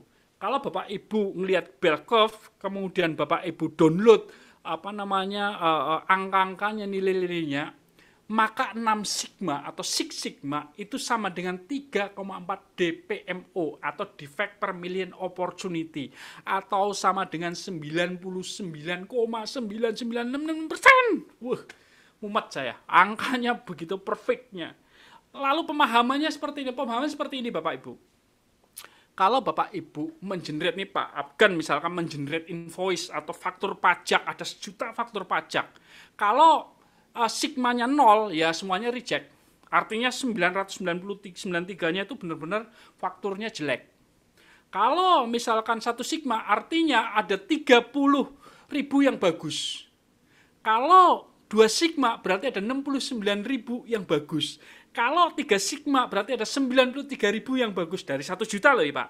Coba kebayangkan kalau Anda punya tingkat mutu, tingkat presisi produk Anda bagus mutunya setara dengan 6 sigma itu 3,4 saja kesalahan dalam 1 juta. Artinya 99,999% itu bagus. Mengapa orang menjadi tertarik dengan Six Sigma, Bapak Ibu? Ya karena rayuan gombal ini. Karena rayuan kalau 6 sigma, maka kesalahan dalam 1 juta itu hanya 4 kali, Bapak Ibu. Bisa bentuknya kurang materai, tidak tanda tangan, salah nomoran, dan seterusnya, dan seterusnya. Kalau dikumpulin, kalau Anda sigmanya rata-rata misalkan berapa? 80%, berarti adalah sekitar 3-4 sigma, artinya Anda meloloskan 100.000 itu Bapak Ibu. 100.000 apa? 100.000 defect kepada pelanggan Anda Bapak Ibu. Anda bisa pelajari nanti The Mic, ya saya nggak akan cerita banyak di sini, ya. Oke Bapak Ibu, ini adalah sesi yang saya ceritakan tentang proses capability, proses Anda. Anda dapat apa dari sesi 2 ini sebelum saya masuk kepada sesi ketiga, nanti kita masuk question and answer. Apa yang Anda dapatkan dari proses atau voice of process? Silahkan. Detailing, oke Pak Iwan, keren. Perfecto, Pak Julius Palangkaraya. Wah, mantap banget. Mamma mia. Satu lagi. Banyak aspek yang bias dalam menghemat biaya. Nanti kita bahas di bisnis, Bu Francisca ya. Good, saya akan bahas ke aspek bisnis ini karena Anda adalah para master bisnis ya. Anda adalah para S2, para master ya. Nah, Anda masuk ke sini, karena Anda nantinya pasti akan menjadi pemimpin bisnis, Bapak Ibu. Kita harus dengar yang namanya voice of business. Nah, kita tadi sudah cerita tentang voice of customer, ada proses dari voice of customer menjadi produk, voice of process, aktivitasnya. Yang terakhir ini ada yang paling penting. Biasanya kalau di seminar saya, orang nunggu-nunggu saya membahas voice of business. Ya, maka Anda kalau sampai di saat ini luar biasa, 148 orang, selamat malam yang baru gabung, moga tetap sehat dan menikmati sajiannya Institut Asia. Bapak Ibu sekalian, ya, kita mau bahas di bagian ketiga yang namanya voice of business. Sebelum nanti kita masuk ke question and answer, nanti tolong Pak Moderator ditulis atau ditanyakan, dikumpulin pertanyaannya apa. Oke, Bapak Ibu sekalian, apakah Anda familiar dengan ini, profit and loss dan balance sheet? Kalau Anda familiar, pertanyaannya cukup sederhana Bapak Ibu. Anda gunakan apa ya 2 laporan ini? Ini penting. Bisnis kalau nggak punya 2 laporan ini, Anda tidak tahu Anda sedang berada di mana. Ya, karena profit and loss itu adalah menghitung keadaan sehat nggak sehatnya operasi bisnis Anda. Balance sheet yang paling penting, berapa Anda punya kekayaan dan berapa harta cair yang sekarang ada di tangan Anda. Kemudian berapa aset yang Anda punya. Jangan-jangan yang aset Anda punya itu katanya dulu waktu zaman CAPEX atau capital expenditure dibikin, katanya mesin itu tahan 5 tahun. Dengan memberikan keuntungan di 3 tahun pertama saat CAPEX itu dihitung ROI-nya, dihitung product saving-nya, dihitung continuous improvement-nya, dihitung tingkat keuntungannya. Tapi kenapa setelah jalan 6 tahun nggak balik-balik? Anda bisa lihat di balance sheet, apakah investasi ini memberikan keuntungan bagi Anda. Ya. Nah, profit and loss adalah cara kita melihat apakah kita bisa bersaing di pasar. Karena dari situ kita bisa menghitung contribution margin, berapa margin kita, berapa tingkat cost kita. Karena begini Bapak Ibu, semua itu adalah permainan persepsi Bapak Ibu. Pinter-pinternya orang akunting, pinter-pinternya bentuk naratif dari sebuah laporan. Bisa diolah, wah ini bagus, tetapi kenyataannya cukup sederhana. Saya sering menghadapi begini Bapak Ibu. Ketika saya dengan klien, minum dulu, nyeruput kopi dulu. Bapak Ibu, menarik. Anda punya KPI atau perusahaan punya KPI. Seringkali di awal tahun atau di akhir tahun, bingung. KPI-nya dapat, tapi keuntungan perusahaannya nggak dapat. Itu namanya jaka sembung nggak naik ojek gitu. Bisa dipahami Pak? KPI setiap orang itu harusnya merefleksikan kepada bottom line dan growth of business. If not, that something wrong pada saat menyeting itu. Kalau Pak Andi bilang di OKR ya, objektif key result itu jaka sembung naik ojek pokoknya. Nggak nyambung, cek. Karena apa? Baik OKR, KPI, kalau kecapai tapi bisnisnya tidak kecapai, profit sama pertumbuhannya nggak kecapai, artinya something is wrong there. Either dulu waktu ngeset targetnya hanya pengen dapat bonus, atau ketika ngeset targetnya berantem satu sama lain. Purchasing pengen beli murah, engineering pengen beli barang mahal, dua-duanya nggak ketemu. Jadi intinya persepsi dalam bisnis ini harus ditata dengan baik. Karena bisnis adalah tentang net profit, bisnis adalah tentang cash flow. Kalau dua ini tidak benar-benar dipahami, maka bisnisnya perlahan-lahan pasti remek. Ya. Jadi Anda harus tahu, biaya itu ada di mana. Anda punya biaya itu di mana. Biaya itu bagaimana caranya agar optimal. Jadi persis kayak Anda melihat dompet Anda lah ya. Dompet saya begini, duitnya apa, begitu ngeluarin duit kan harus mikir itu. Mikir apa? Duit saya ini dapat apa? Manfaat apa yang bisa saya keluarkan dari duit ini? Ini adalah cara penting kita memahami cost, Bapak Ibu. Sesederhana itu. Ini rupiah yang keluar dari dompet saya, ini rupiah yang keluar dari dompet Anda pasti diperhitungkan.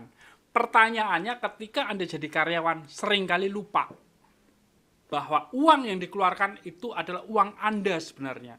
Permasalahannya banyak orang merasa ketika ngeluarin adalah bodoh teuing, ini bukan duit saya ini gitu. Ini adalah mentalitas yang kurang baik yang harus segera diperbaiki. Karena apa Pak, Bapak Ibu? Tempat kerja Anda itulah yang menghidupi keluarga Anda. Tempat kerja Anda itulah yang harus Anda pelihara. Mengapa? Karena disitulah sebenarnya kita berkarya sepanjang hidup kita. Oke, saya lanjut. Bapak Ibu bisa buat nih secara kumulatif.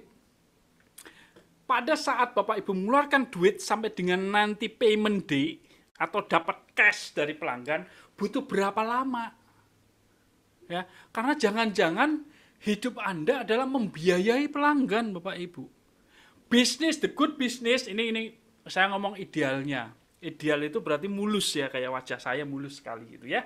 Jadi mulusnya adalah apa? Mulusnya adalah pengennya ketika memproduksi barang, duitnya adalah duit orang lain. Ini orang bisnis pinter banget, Pak. Using somebody else money itu adalah cara bisnis yang luar biasa pinternya. Sayangnya tidak semua bisnis bisa begitu. Kadangkala kita bisnis harus pasang modal kerja 3 kali lipat untuk dapetin cash dari pelanggan. Contoh misalkan Anda punya bisnis catering misalkan.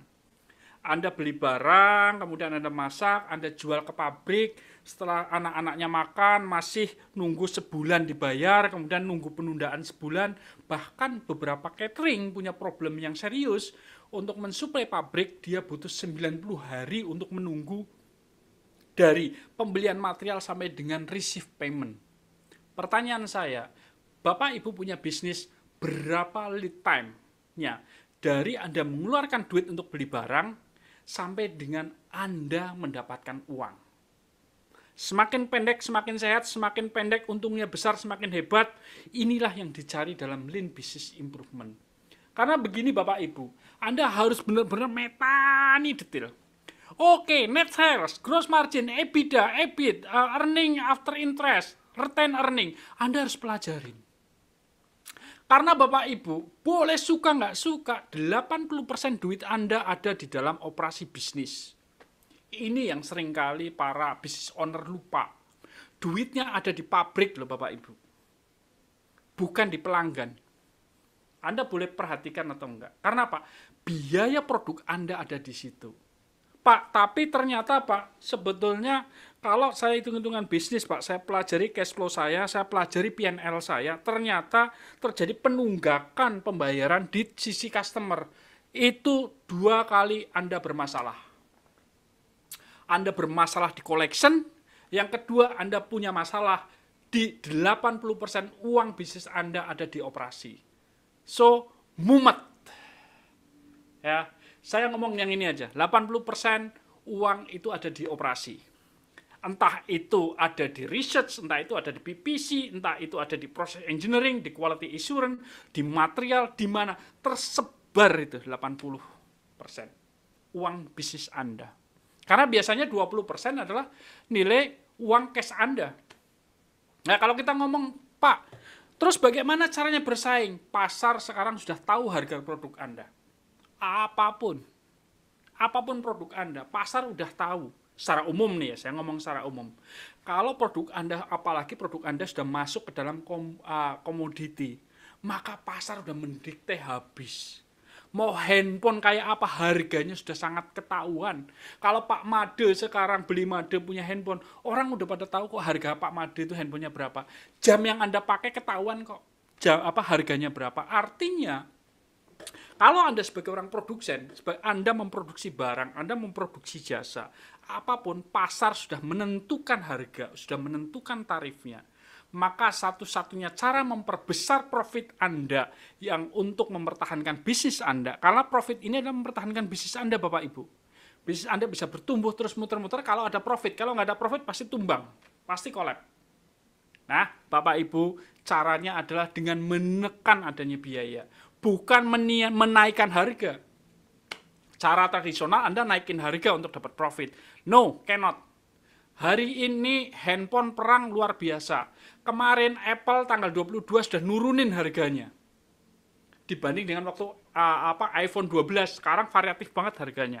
Ketika iPad sekarang harganya 5 jutaan, 3 jutaan udah dapat iPad sekarang.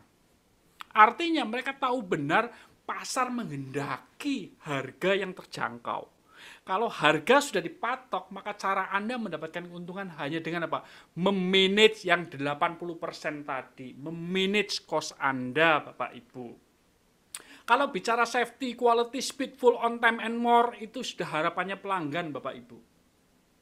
Saya ulangi lagi. Semua yang ada di layar ini, itu sudah menjadi harapan pelanggan. Harga mati. Produknya harus aman. Kualitas, kalau order sekarang kemarin udah nyampe, gitu kan? Kalau order 5 maunya 10 ya udah datang. Kalau bisa on time, kalau bisa dikredit, kalau bisa dicicil, kalau bisa gratis. Suka atau nggak suka itu emang kelakuannya pelanggan kita begitu. Orang yang namanya gratis saja masih ditawar loh Bapak Ibu. Ini gratis Pak, gratis Bu, monggo Bu. Kalau gratis boleh nggak saya minta 2? Boleh nggak saya bawa 3? Boleh nggak saya bawa semuanya? Itu gratis saja masih ditawar loh Bapak Ibu. So, itulah perilaku pelanggan. So, if you are doing a business, yang paling penting Anda pegang penting adalah cash-nya ada berapa. Ini kalau Pak Gani, Pak Menteri Gani tahu banget nih. Cash bisnisnya harus berapa? Karena cash inilah yang seperti aliran darah di dalam tubuh Anda. Nek lancar, ya sehat gitu. Nek mampet, ya collapse, bisa stroke. Nah, ini yang harus Anda pelajari Bapak Ibu. Dari raw material sampai dengan payment berapa hari. Berapa duit yang Anda keluarkan. Berapa resiko bunga yang Anda tanggung. Berapa hutang yang Anda terjadi sehingga cash Anda menjadi terganggu. Karena apapun yang masuk pasti akan keluar. Pertanyaannya berapa yang ditahan. Ya, Bapak Ibu. So, coba Anda pelan-pelan pelajari ya. Ketika Anda mengeluarkan duit seperak, itu tanggal berapa? Lalu besok dapat 5 perak, itu tanggal berapa? Anda petanin. Karena apa? Tidak semua orang dalam bisnis Anda yang sekarang bekerja untuk Anda, mereka itu peduli. Bisa jadi mereka bilang, so what? Aku kan karyawan. Anda kan bos. Saya sudah lakukan yang terbaik, ya terserah kamu. Yang penting tanggal 25 gajian, tanggal 28 gajian, sebedeteing. Toh tanggung jawab dan wewenang sudah kulakukan. Nah, ini penting sekali kalau Anda manajer, Anda direktur, Anda pemilik bisnis, pahami. Petakan, lalu cobalah pelan-pelan diperpendek bagaimana caranya. Nah, Bapak Ibu, saya kasih namanya adalah Star Killer. Star Killer ini adalah yang membunuh bisnis Anda. Yang membuat bisnis Anda kelenjotan, yang membuat bisnis Anda kelimpungan, yang membuat Anda mirang-miring adalah karena ada killer ini. Maka tugas Anda sebagai pemimpin bisnis, ya, para master ini, pemimpin bisnis ini, tenggarai. Killer apa yang sedang Anda hadapi? Pak, saya bisnisnya adalah supply chain, Pak. Tracking, Pak. Bisnis saya adalah transportasi. Coba lihat di distribution deh. Siapa tahu di situ Anda bisa menguranginya. Siapa tahu di situ Anda bisa mengoptimalkannya. Pak, saya punya karyawan sekian. Coba dianalisa mulai dari angka 1 sampai 12 antara salary sampai retirement. Ada nggak di situ sebetulnya aktivitas yang tidak memberikan nilai tambah? Pak, bagaimana dengan factory other overhead, Pak? Bagaimana dengan overhead, Pak? Coba analisa 1 sampai dengan 7. Pak, ini SG&A nih, Pak. Travel, kemudian ada biaya marketing, biaya umum, dan lain sebagainya. Terus gimana? Coba analisa, apakah yang Anda keluarkan dari dompet Anda, dari orang finance Anda, benar-benar terrefleksi oleh orang akunting, benar-benar nanti customer membayar invoice-nya kepada orang finance lagi. Bapak Ibu sekalian, 5 ini pelajarilah. Karena 5 ini penting banget untuk dikuasai. Apalagi kalau Anda adalah orang-orang manufacturing. Material 60-70% produk Anda biayanya ada di sana. Bagaimana dengan development-nya? Bagaimana dengan procurement-nya? Bagaimana dengan material balanya? Bagaimana dengan pemborosannya? Bagaimana dengan defect-nya? Bagaimana dengan slow moving-nya? Dead stock-nya? And so on, Bapak Ibu sekalian. Jadi Bapak Ibu, kalau usaha sudah usaha, tapi salah alat, salah cara, hasilnya tidak maksimal. Ya Bapak Ibu ya, ini penting sekali untuk dipahami. Nah Bapak Ibu sekalian, apabila Bapak Ibu bisa menerapkan apa yang tadi saya bicarakan tentang managing customer voice, managing process capability, maka ini akan terefleksikan kepada bottom line Anda. Contoh, current state-nya seperti itu. Apabila Anda bisa mengendalikan spending Anda, setidaknya Anda bisa mengimprove 6,1% tingkat keuntungan Anda. Tetapi apabila Anda bisa menjual lagi 10% lebih besar, lebih banyak pada harga yang sama, artinya Anda mengimprove 27,3% lebih kurang. Kalau dua-duanya di total digabung, ketemu 34%. So, wow banget, how we spend less and making more menjadi penting sekali dalam bisnis di saat ini, di saat yang lagi susah-susah begini. Dan ini adalah cara kita untuk bertahan, cara kita untuk menang di pasar. Saya udah bahas voice of customer, voice of process, and voice of business. Semoga bermanfaat Bapak Ibu, karena penting banget kita mendengarkan pelanggan, kemudian menerjemahkan apa keinginan pelanggan. Kemudian yang menerjemahkan keinginan pelanggan itu, teman-teman frontline ini, teman-teman developer ini juga memahami kemampuan capability dari proses, kemampuan memproduksi secara banyak, secara besar, secara mutu, secara aman, juga harus dipahami. Jadi kalau orang komersial nggak paham tentang apa yang diproduksinya, silahkan orang-orang komersial belajar setidaknya hal-hal penting di dalam proses manufacturing, di dalam proses dapurnya. Orang produk desain, orang engineering development yang sering melahirkan ide-ide brilian, sering melahirkan produk baru, sering melahirkan gagasan baru, yang dilahirkan itu jangan dititipin di panti asuhan. Produk yang Anda lahirkan, ide yang Anda lahirkan, Anda kelola dengan baik, Anda amati dengan baik, apakah benar ketika diproses produksi, bisa diproduksi massal, dan bisa dibuat secara konsisten. Karena kalau tidak, ujungnya ada pada dampak bisnis Anda. Anda dengerin voice of pelanggan, Anda terjemahkan dengan kurang baik, prosesnya kalang kabut, bisnis Anda collapse.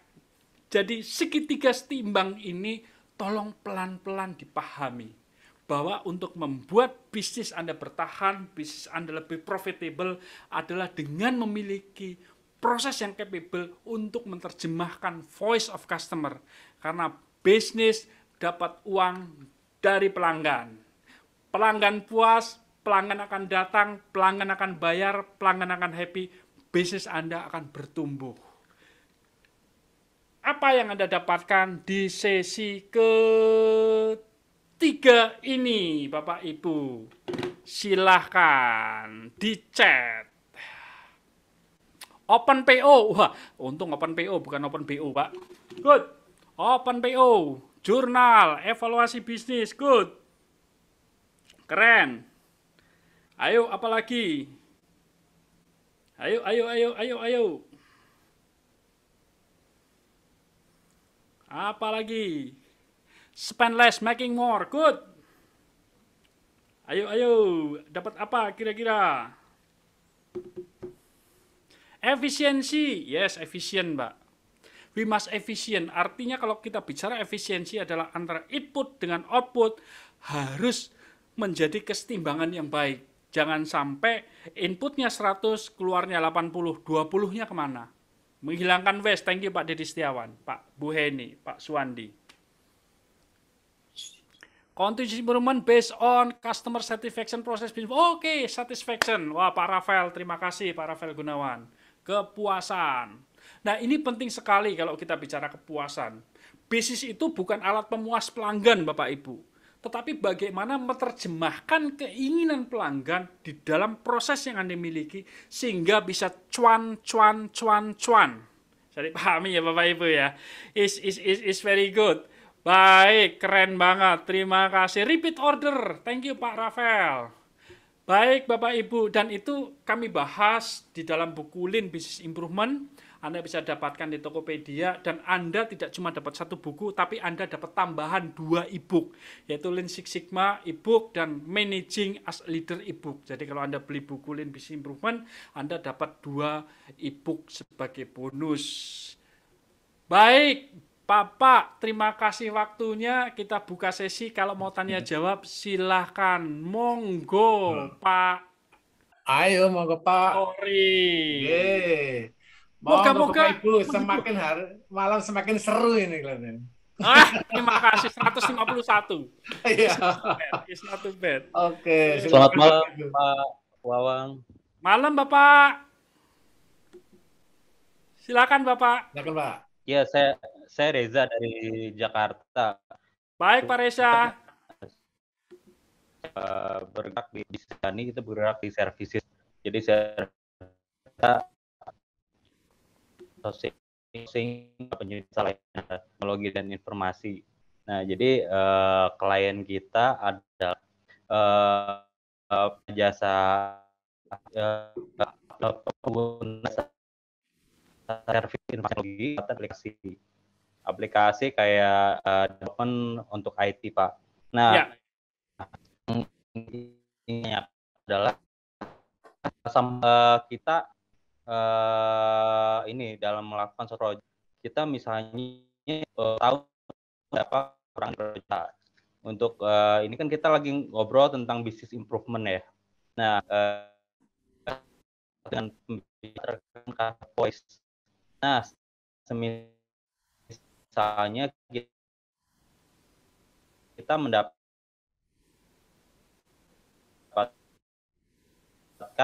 pertanyaan kurang baik nih dari customer nih. Nah, to improve the activity dari customer, dan kita Pak Buhori. Putus kelihatannya. yang terbaik lagi di pelayan putus. Membuat stigma. Pak, kalau bisa ditulis, Pak, nggak apa-apa. Ya. Boleh Kalau- dipindahkan ditulis ya Pak ya, putus-putus. Saya agak berat Putus-putus. mendengarkannya. Iya, putus-putus ini. Pak Reza, kalau bisa ditulis saja, Pak Reza. Tulis ya Pak Reza ya. Monggo Pak Tulis Buhori. saja solusinya. Nggih. Loh, mandek langsung Pak Reza. Nggih, silakan Pak. Berikutnya. Berikutnya. Pak Reza habis ini menulis ya, biar bisa dipahami semua. Boleh Siapa lagi? di Q&A Pak. Boleh dilihat di Q&A Pak. Oke, trik jitu. Nah ini dari Pak Dedi, Pak Awang. Nggih. Dalam hal delighter, apakah investasi dalam dikategorikan cost? Karena untuk mendapatkan margin tentunya memerlukan waktu. Terima kasih. Oke Pak. Jadi kebanyakan orang memang dalam bisnis itu biasanya dimulai dengan bisnis merugi Pak. Nggak apa-apa jual rugi gitu. Nah, kalau jual rugi apakah bisnis? Yang ada adalah memang biaya marketing, yang memang ada biaya trial, biaya memahami pasar itu pasti Pak, tapi nggak ada jualan rugi Pak. Yang ada adalah jualan cuan Pak. Itu yang harus dipahami dulu, nggak ada jualan rugi. Kalau Anda pahamnya, persepsinya ada jualan rugi, ya kapan untungnya? Tapi kalau itu memang dasar untuk mendapatkan pasar, trik marketing dan sebagainya, yaitu investasi di sana. Disebutnya bukan jualan rugi, Pak, tapi investasi di sana. Pertanyaannya adalah kalau sudah investasi, kapan balik? Jangan kelamaan gitu loh Pak. Nah seringkali di marketing sendiri keliru dalam memahami ini gitu loh Pak. Saya ngomong adalah beberapa orang yang keliru. Kalau teman-teman di sini pinter-pinter lah, nggak keliru-keliru amat gitu ya. Nah seringkali mereka ngomong, wah jualan rugi, kita biar nanti customernya senang kita jual rugi dulu ya. Kapan untungnya? Yang ada adalah biaya marketing untuk investasi itu, untuk dapat narik pelanggan. Delighter harus hati-hati Bapak. Ya. Memang mudah memuaskan pelanggan, tapi pertanyaannya apakah itu menyeret kantong Anda atau tidak? Karena iya, bisa gelagapan kita. Maka yang paling penting pelajari. Pelanggan itu sebetulnya senang diapakan, gitu loh. Itu yang perlu dipahami. Barangkali dengan disapa itu udah senang. Barangkali dengan disediakan parkir yang Anda atur kelola, itu senang. Coba bayangkan Anda datang ke mall atau datang ke hotel, Anda mobil sudah masuk, turun gitu, biasanya kalau hotel turun gitu ya parkirannya Pak. Turun ke hotel, begitu turun stuck, Anda suruh mundur sama satpamnya. Mundur Pak, penuh Pak. Anda pasti kesel. Coba kalau dicegat tadi depan, loh Bapak tadi di depan lihat saya kan Pak. Bapak bilang dong Pak, kalau di bawah udah penuh, jadi saya nggak perlu turun. Coba kalau misalkan Anda punya satpam yang bergerak sedikit saja pemikirannya, Jos Margandos membuat orang happy. Bapak, sebentar Bapak, maaf Bapak mau parkir Pak, turun. Maaf Pak, di bawah penuh Pak, parkirnya lagi penuh. Itu kalau saya pas lagi ke Jogja Pak, di Malioboro itu kan tempat parkirnya sempit Pak itu Pak. Satpamnya itu pinter-pinter ya di situ udah pada tahu. Mobil kita taruh gitu Pak, kuncinya Pak parkirin. Nggak tahu parkirnya di mana, mobil saya dibawa kemana juga nggak tahu. Tapi at least saya udah seneng, kenapa? Saya nggak capek-capek cari parkiran Pak. Ya tentu kita ngerogoh kocek lah, amal lah. Ya, semakin gede amalnya, semakin banyak senyumnya, semakin saya dipanggil bos. Kan luar biasa, Pak. Wah, 10.000 jadi bos, Pak. Oh, keren, Pak itu. Murah sebetulnya jadi bos itu. Ya kan murah. Jadi Bapak Ibu sekalian, yang kecil-kecil begitu itu kadang-kala adalah cost, tidak membebani cost. Anda programmer, Anda punya software entah itu SAP, entah itu membuat perintilannya SAP atau jembatannya SAP whatever. Kalau Anda responsif saja terhadap problem mereka, walaupun Anda nggak bisa, seringkali Anda nggak bisa, tetapi ngomongnya terlalu banyak, wah, habis Bapak ngoperasikannya gitu sih, itu udah bikin kesel, Pak. Tapi kalau, iya Bapak, begitu ya Bapak punya masalah ya Pak ya, iya, saya juga tahu Pak, saya juga mungkin nggak mampu nyelesain masalah Bapak loh Pak, karena Bapak punya masalah itu masalah tingkat dewa loh Pak, itu berarti dewanya dewa yang bisa mencahin masalah Bapak Pak. Tapi bentar ya Pak ya, saya sama teman-teman kasih waktu deh Pak seminggu Pak, karena ini masalah dewa, jadi saya harus ngundang dewanya dewa Pak. Jadi mudah-mudahan seminggu ini saya rampungin ya Pak ya. Sabar Pak, orang sabar itu memang banyak keselnya Pak. Sama dengan saya kesel ngadepin Bapak gitu. Itu pasti orang itu juga, oh iya. Nggak apa-apa, seminggu balik ya. Iya Pak, balik. Tapi jangan rusak ya. Pasti nggak rusak Pak, pasti bagus. Ini kan seneng. Saya belajar dari film drakor Pak, judulnya adalah Hospital Playlist ya. 1 dan 2. Mereka mengajarkan, kita memang harus terus terang sama pelanggan. Tapi juga tidak membuat pelanggan takut. Tetapi kita perlu berterus terang, tapi juga kita memberikan harapan.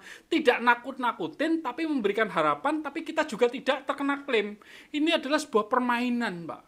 Ya memang pasti yang kalau kita lakukan pertama itu pasti salah, tidak mudah. Ya inilah proses dalam pembelajaran. Begitu, Pak. Mudah-mudahan menjawab. Oke. Terima kasih. Selanjutnya, Pak. Silakan. Dedi nih. Oke.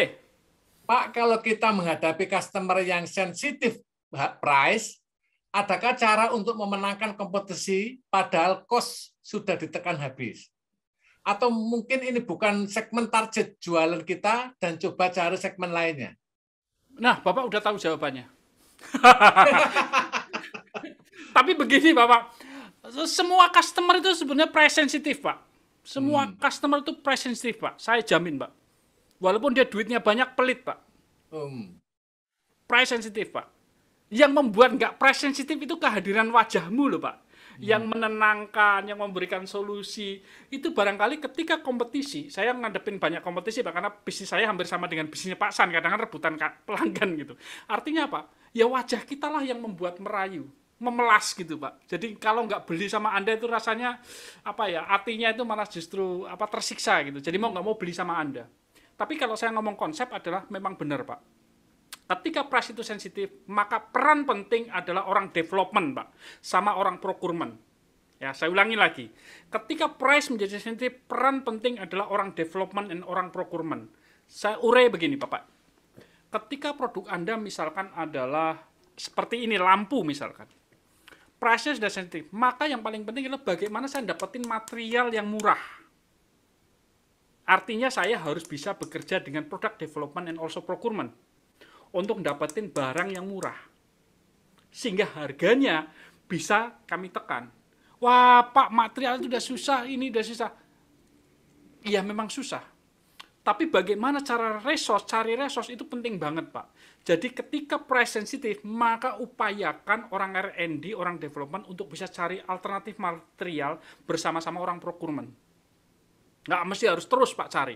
Kemudian izin sama orang produksi untuk men-trial material, men-trial alternatif itu tadi. Bos, sabar ya bos ya, kita akan trial 5 kali Pak, agar apa? Agar dapat harga yang bagus sehingga kita bisa jualan lebih penting. Ini adalah cara strategi ketika price sensitif, maka orang R&D sama orang procurement harus kerja keras cari material yang lebih hemat. Karena begini Pak prinsipnya. Di dalam cost structure-nya produk, yang paling utama bisa dikendalikan atau paling utama bisa ditekan dan hasilnya signifikan adalah di material, Pak. Kalau Anda utik-utik hanya labor saja, pada tataran tertentu, itu berapa sih Pak kontribusinya? Anda bisa hemat 30% dari labor Anda. Labor itu paling adalah 11% kalau di Indonesia. 30% dari 11% berapa? Tapi 1% dari 60%, wow, keren Pak. So this the way you should manage adalah in the raw material side, in the development side. Itu saran saya Pak, monggo. Oke. Yang seterusnya Pak dari Pak Johan. Ye. Ini pertanyaan pendek ini Pak. Bagaimana strategi terbaik untuk perusahaan yang padat karya? Padat karya, waduh ini pertanyaannya Pak keren Pak. Pertama kali adalah dengan cara memetakan. Nah, Pak padat karya contohnya adalah bikin jin ya Pak ya. Bikin jin atau bikin baju, itu padat karya biasanya. Cara yang sering saya sarankan kepada mereka, coba syuting. Pertama syuting. Syuting aktivitasnya orang jahit itu apa? Orang motong itu apa? Semua proses dari ujung ke ujung, ya, mulai dari material, mulai digunting atau disyuting semuanya, Pak. Itu cara kita membuat value stream map atau membuat peta alir nilai. Setelah disyuting, kemudian kita petakan. Sebetulnya orang ini ngerjain apa sih? Setiap menit menghasilkan apa nih sih? Apakah yang dikerjakan memberikan nilai tambah atau tidak memberikan? Kalau di syuting kan kelihatan, Pak. Kemudian dianalisa. Itu yang pertama. Yang kedua, coba Bapak amati antara kerja mesin dengan kerja orang. Karena mesin ketika dibeli seharusnya jalan 7 hari, seminggu 24 jam sehari. 7 hari seminggu, 24 jam sehari ketika mesin itu dibeli. Tapi kenyataannya kan tidak berjalan seperti itu kan. Maka apa yang terjadi? Yang terjadi adalah bagaimana utilisasinya menjadi 100%. Itu cara yang kedua. Cara yang ketiga, coba cari master-master yang ada di situ, Pak. Siapa pekerja yang paling top? Pekerja yang sering dapat insentif, pekerja yang sering breaking record, siapa? Kemudian syuting lagi orang itu, Pak. Setelah syuting orang itu, detailin mereka melakukan apa. Videokan, kalau perlu pakai 10 kamera, atas, bawah, drone, dan semuanya. Untuk apa? Biar tahu orang yang hebat ini bisa di-copy orang lain. Mudah-mudahan nanti 3 ini bisa menjawab pertanyaan Bapak tadi untuk di jalur padat karya. Terima kasih, Pak. Oke. Ada lagi, Pak, dari Pak Tony Angganda. Ye, Pak Tony. Pak, pertanyaannya, ada kalanya ketika dilakukan evaluasi, ada standar proses atau premis yang harus disediakan. Ternyata tidak berdampak terhadap kebutuhan konsumen. Haruskah dieliminasi? Kadang suka terpaku dengan standar padahal tidak berdampak. Ini biasanya kalau suplai-suplai ke pemerintahan, Pak. Ada aturan atau kepada institusi safety yang kaitan ke safety. menyaratkan begini. Misalkan pembelinya adalah dari Sabah. Mereka punya aturan Sabah, tapi belinya di Sidoarjo. Di Sidoarjo nggak punya alat itu. Bisa jadi begitu, Pak. Satu-satunya cara adalah bagaimana ketemu, Pak. Declaring aja dengan pelanggan. Pak, proses kami begini, ini begini. Bagaimana caranya nyiasatinya? Cuma itu, Pak. Karena compliant tidak boleh dilanggar, Pak. Saya nggak menyarankan melanggar compliant. Tetapi dari compliant itu punya catatan apa batasan agar kita tidak melanggarnya. Kalau kita melanggar, itu melanggar dengan persetujuan yang namanya konsesi. Itu saja sih, Pak. Moga-moga menjawab. Oke, selanjutnya Pak dari Pak Febrin. Pak Febrin. Oke, mohon tip jika berbicara voice of business dalam hal distribusi produk, kita dihadapkan pada cost versus service excellent. Dari perhitungan secara cost ya. Dari perhitungan secara cost tidak memungkinkan, apalagi dihadapkan kondisi geografis Indonesia yang sangat luas. Wah, ya wes Pak, rasa dodolan Pak, mau nggak bersaing kok dipaksa. Saran saya cuma sederhana, kalau kira-kira kita nggak bisa bersaing, nggak usah berlomba Pak. Jangan berlomba di tempat yang kita sudah jelas kalah. Ya kayak itu pelajaran talentnya Pak Tan kan. Strength kita di mana, mainlah di situ. Itu Pak. Oke, sekarang dari Pak Suwandi, Pak. Oke, Pak Suwandi. Makasih, Pak Suwandi. Bagaimana cara supaya dapat mempengaruhi karyawan-karyawan untuk ikut partisipasi dalam saving cost dalam suatu perusahaan? Seperti dikatakan Pak Wawang, sebagian besar karyawan merasakan what I spend is not my money. So, pemikiran ini memang menjadi mayoritas karyawan di satu perusahaan. Yes, Pak. Dan saya menemukannya tidak di satu tempat, di banyak tempat begitu. Bagaimana caranya ya diajak, Pak. Bagaimana caranya agar Pak Buhori ikut saya? Ya diajak Pak Buhori, yuk monggo, nderek kula. Kemana Pak? Mangan rawon. Oh siap, masih gitu. Ya kan? Artinya ada ketertarikan, Pak. Teman-teman karyawan ini faal. Artinya faal adalah orang, sebetulnya teman-teman karyawan ini kalau saya bilang Pak ya, dalam strata ya Pak ya, teman-teman bottom line, teman-teman soft floor, itu adalah teman-teman yang paling nurut Pak. Memang kelihatannya mereka bandel. Yo persis kayak anak kita lah Pak, bandel itu seperti itu adalah teman-teman kita yang di soft floor, teman-teman kita yang di front line, teman-teman yang jualan produk di pasar basah, teman-teman salesman, retailer yang ada di, itu memang begitu gitu loh. Bandel-bandel emang begitulah mereka. Kita pahamin saja gitu loh Pak. Tapi belum tentu mereka nggak peduli Pak. Lalu ajaklah ngobrol. Pak Buhori udah kerja 15 tahun ya Pak Buhori ya sebagai sales detailer seperti ini ya, sebagai salesman di depan. Waduh Pak, coba kalau nggak ada orang-orang kayak Bapak, produk ini nggak sampai loh Pak ke Sidoarjo, ke pasar yang blusukan seperti itu. Padahal Bapak hanya jualan micin loh Pak, keren banget loh Pak. Micin yang Bapak jual itu 5.000 perak, itu dapat satu box, berarti satu biji itu hanya 200 perak loh, 250 repis. Itu Bapak jual menjadi produk perusahaan yang 2 triliun, 1 triliun, itu Bapak tuh usahanya luar biasa. Ajak ngobrol Pak. Pak, tahu nggak Pak, pelanggan kita sekarang kalau kita jualan 200 repis Pak, 250 repis, pelanggan kita tuh pergi ke pesaing Pak. Terus gimana caranya ya Pak ya? Agar pelanggan tetap masih sama. Karena nek Bapak susah, aku ya susah, perusahaan susah, ya resong gaji. Dengan seperti itu harapannya ya Pak. Ini pengalaman saya dengan bicara terbuka seperti hanya Bapak sama anak. Nah, tanpa dikit-dikit kurangin karyawan. Pertanyaannya adalah, sebenarnya kalau ini saya agak melebar dikit Pak. Kalau ada perusahaan atau manajemen ngomong, kurangin saja karyawannya. Pertanyaannya dulu waktu nambah gimana mikirnya ya? Karena this is playing about the human, playing about the emotion. Kalau dikit-dikit begitu, cut gitu, yang terjadi apa? Orang pasti akan nolak. Ini yang membuat kadang-kadang organisasi udah ditentang dulu. Cost saving, Pak. Waduh, berarti akan berapa yang mau di PHK, Pak? Nah, ini harus hati-hati, Pak. Maka ketika kita menjawab teman-teman, Pak, ini bukan masalah memotong orang, mengurangi orang, tapi bagaimana kita mengoptimalkan peran masing-masing orang. So, how kadang-kadang kita ngomong, kita ngobrol, berinteraksi, penting sekali, Pak Suwandi. Moga-moga menjawab. Oke, sip. Dari Pak Johan Anto. Pak Johan Anto, semangat pagi. Oke. Bagaimana automation memberikan dampak terhadap voice of process? Maunya sih saya kalau punya kopi ya Pak ya. Ini kalau saya pengennya. Kopi, saya mau kopi yang agak pahit dikit dan rasanya gitu. Arabica, kopinya udah datang Pak. Maunya begitu. Maunya otomatis, Pak, semuanya. Saya yakin proses itu. Tapi ternyata tidak seperti itu. Dampaknya seperti apa? Ya dampaknya bagus, Pak. Karena begini, Pak, prinsip dalam otomasi. Sebisa mungkin keringat orang itu semakin sedikit, Pak. Mengapa? Karena keringat orang itu artinya orang bekerja keras untuk bekerja. Ketika orang bekerja keras, maka cenderungnya fatigue. Ketika fatigue, maka ada tendensi untuk error. Ketika error, maka akan creating human error. Ketika human error, maka akan berpengaruh pada variability, kepada quality. Maka otomasi adalah salah satu cara untuk mengeliminasi adanya error karena manusia. Itu semoga menjawab, Pak. Good. Sekarang dari Pak Dedi Setiawan. Pak Dedi Setiawan, monggo.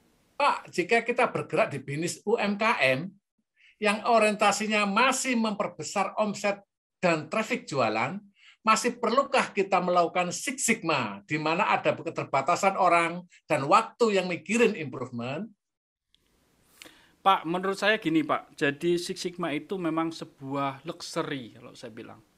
Apa yang bisa Bapak lakukan untuk mengimprove biaya atau menekan biaya, kemudian menghasilkan lebih banyak, lakukan saja, Pak.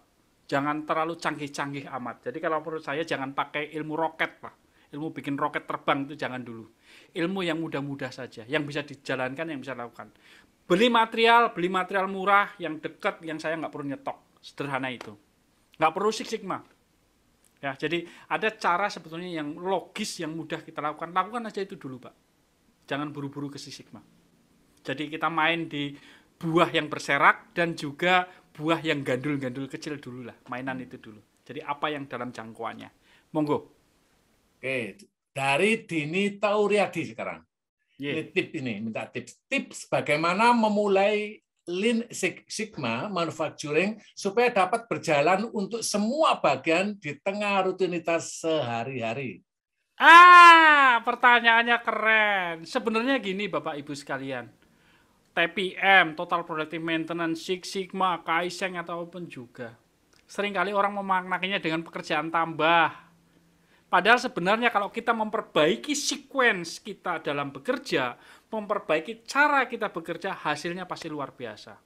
Tapi seringkali kita lebih senang beralasan sibuk, lebih senang berteman dengan setan yang lama dibanding berteman dengan malaikat baru. Artinya kita lebih senang, ya sudah kayak gini aja nggak apa-apa kok, ya nggak apa-apa lah 10 menit lebih lama, daripada cepet-cepet ini harus mikirin inilah itu, ngubah inilah itu, ribet gitu. Itulah mentalitas yang harus kita perbaiki. Sebenarnya Lean Six Sigma, apapun improvement yang ada adalah untuk memperbaiki kinerja. Kalau tadinya melangkah 10 langkah, bisa nggak dengan 4 langkah? Kalau tadinya tangan kiri kanan, bisa nggak menjadi satu tangan? Satu tangannya bisa buat garuk-garuk, gitu misalkan. So, this is a way to solve the problem. Kita datang ke tempat kerja bukan untuk bekerja sebenarnya. Ini penting banget ini. Ya, kita ke tempat kerja untuk mikir, ini Cak Lontong bilang, kerja ke tempat kerja untuk mikir gimana caranya nggak usah kerja tapi ada hasilnya. Begitu Bu, moga-moga menjawab. Dari Pak Wahyu sekarang, bagaimana menciptakan pada pelanggan agar semakin puas akan produk kita? Ya dipuasin saja Pak, tapi pastikan bisnis Anda itu bukan alat pemuas Pak. Pastikan keuntungan yang Anda generate, pastikan pertumbuhan bisnis yang Anda lakukan. Memuaskan pelanggan penting, tapi lebih penting lagi adalah berpikir bagaimana caranya bisnis Anda bertahan, menguntungkan, dan membuat karyawannya sejahtera. Baik, yang di atas barangkali ada satu penanya. Bapak, tadi kita jawab Q&A, waktunya tinggal 5 menit kalau tadi Ibu. Okay. Pak Rafael, barangkali mau bertanya? Monggo Pak. Semangat pagi Pak Rafael. Ya. Selamat malam Pak Wawang. Semangat pagi Bapak. Halo. Anak-anak mau pamit. Halo Kakak. Selamat malam Pak Bukhari. Selamat malam Pak Rafael. Salam kenal ini. Pasukannya pamit dulu. Pasukannya banyak. Iya. Oke. Pertanyaan saya terkait apa yang kami alami dalam pengelolaan taman rekreasi Pak di Kota Singkawang. Izin Pak ya. Kami baru saja renovasi Pak. Renovasi berarti pasti ada biaya Pak ya. Biaya depresiasi naik. Ya, biaya untuk membuat perbaikan waterboom, keramiknya, and so on. Nah, Jadi pertanyaan saya, komprominya gimana nih? Sementara karakternya pengunjung maunya tiket murah, syukur-syukur gratis, Pak. Oh, iya. Iya. Jadi sering terjadi, Pak. Jadi sering terjadi pengunjung 10 orang mintanya bayar 3 orang, Pak. Ya. Alasannya, oh ini anak kecil. Ya. Tuh. Lucunya lagi, ketika masuk ke arena kolam renang, kan sudah ada tiket masuk, Pak ya. Kan kolam renang pakai tiket lagi, Pak. Ya. Itu minta gratis. Ya. Alasannya, saya nggak berenang. Ya. Yang Nonton. berenang anak saya. Ya. Yang berenang itu anak saya. Jadi yang bayar tiket berenang ya anak saya. Karena saya nggak berenang, Pak. Ya. Jadi saya jawab gini. Ya. Maaf Bu ya, ini bukan tiket berenang Bu, ini tiket masuk kolam renang, saya bilang gitu. Ya. Ini bukan tiket berenang, saya bilang. Ini tiket masuk kolam renang Bu. Gitu. Nah, akhirnya tidak ada pilihan, kami harus renovasi. Ya. Karena bicara kompetisi, bicara ya mau gimana lah ya, kita bicara harus modernisasi lah ya. Ya. Jelas budgetnya ratusan juta lah, itu udah pasti ya. Nah, Jok piye ngembalikan dananya ini atau apa istilahnya BEP-nya Pak ya? Sementara karakter pengunjungnya begini. Ya. Akhirnya saya coba nego sama owner. Kalau sekarang naik pasti protes, pasti diprotes, tiket masuk naik. Tunggu dulu lah, kita 3 bulan ke depan buat promosi yang barang baru ini dulu. Nanti Januari coba kita naikkan. Nah, pertanyaan saya, benar nggak keputusan bisnis ini, Pak? Ya. Kan konyol, Pak, 3 bulan jadi dalam tanda petik ya investasi naik pelanggan. Pak, itu ya. aja Pak, kurang lebih psikonya gitu, Pak ya. Tangkap, mohon pencerahannya. Ya, terima kasih Pak Bu Kori, Pak Bambang. Terima kasih Pak Rafael. Ini kelihatannya yang terakhir yang kita bahas, Pak. Siap. Jadi gini Pak Rafael, gratis saja masih ditawar tadi saya cerita. Apalagi yang bayar, pasti mintanya tambahannya banyak. Tapi itulah perilaku pelanggan, Pak. Suka atau tidak suka, itulah pelanggan Bapak. Tapi yang paling penting adalah bisnis itu juga harus bertahan. Nah, pertanyaannya adalah misi bisnis Bapak apa? Kalau bisnis Bapak adalah menghibur orang, barangkali orang senang, Bapak udah senang. Tetapi dalam aspek bisnis memang harus kembali. Inilah yang harus ditimbang, Pak. Keputusan Bapak untuk 3 bulan barangkali tepat. Mungkin perlu dicoba, Pak. Lalu kemudian nanti kalau memang tidak kembali, ya berarti teknik itu tidak berhasil. Karena tidak ada satu cara pun yang tepat, Pak, dalam bisnis. Singkawang, Jakarta, Sidoarjo, Surabaya. Jadi kalau menurut saya apakah strategi tepat, saya juga nggak bisa ngomong tepat atau tidak, Pak. Tetapi memang kita attract pelanggan kalau dalam funneling itu paling penting adalah apa? Membuat orang suka. Makanya banyak cerita-cerita viral, Pak. Membuat viral saja itu bisa lebih bagus dibanding membuat diskon, Pak. Anak-anak sekarang itu kalau udah dapat spot yang bagus untuk IG, Pak, untuk mereka itu pada datang, Pak. Bayar 25.000 hanya untuk dapat spot IG saja, mereka bersedia, Pak. Tapi kalau hanya berenang barangkali spotnya nggak ada. So, bagaimana membuat spot-spot menarik untuk IG mereka, untuk sosial media mereka, berTikTok ria gitu barangkali, malah ini juga menarik para pelanggan Bapak. Moga-moga menjawab, Pak. Baik, Pak Bukhori. Teresia, terima kasih kesempatannya. Bapak-bapak sekalian, matur suwun sangat waktunya. Terima kasih semuanya. Semoga bermanfaat, sehat selalu dan sebelum diakhiri take picture dulu. Oh, take picture. Oke, silahkan on video Bapak Ibu. Ya.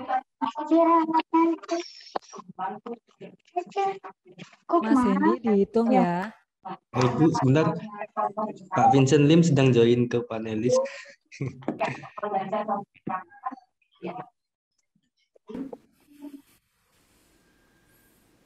Terima kasih semuanya. Oke.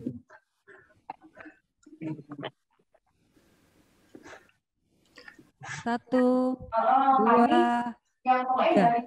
Dari 3 aspek itu ya. Bebas. 1. Bebas sekali. 2, 3. Oke. Terima kasih banyak Pak Wawang. Terima kasih Pak banyak Bukhari. semuanya. Kalau ada salah Terima kasih telepon. teman-teman. Terima kasih. Sehat Salam selalu. sehat. Assalamualaikum Sampai warahmatullahi ketemu di acara wabarakatuh. Salam berikutnya. sejahtera. Terima kasih semua. Selamat beristirahat.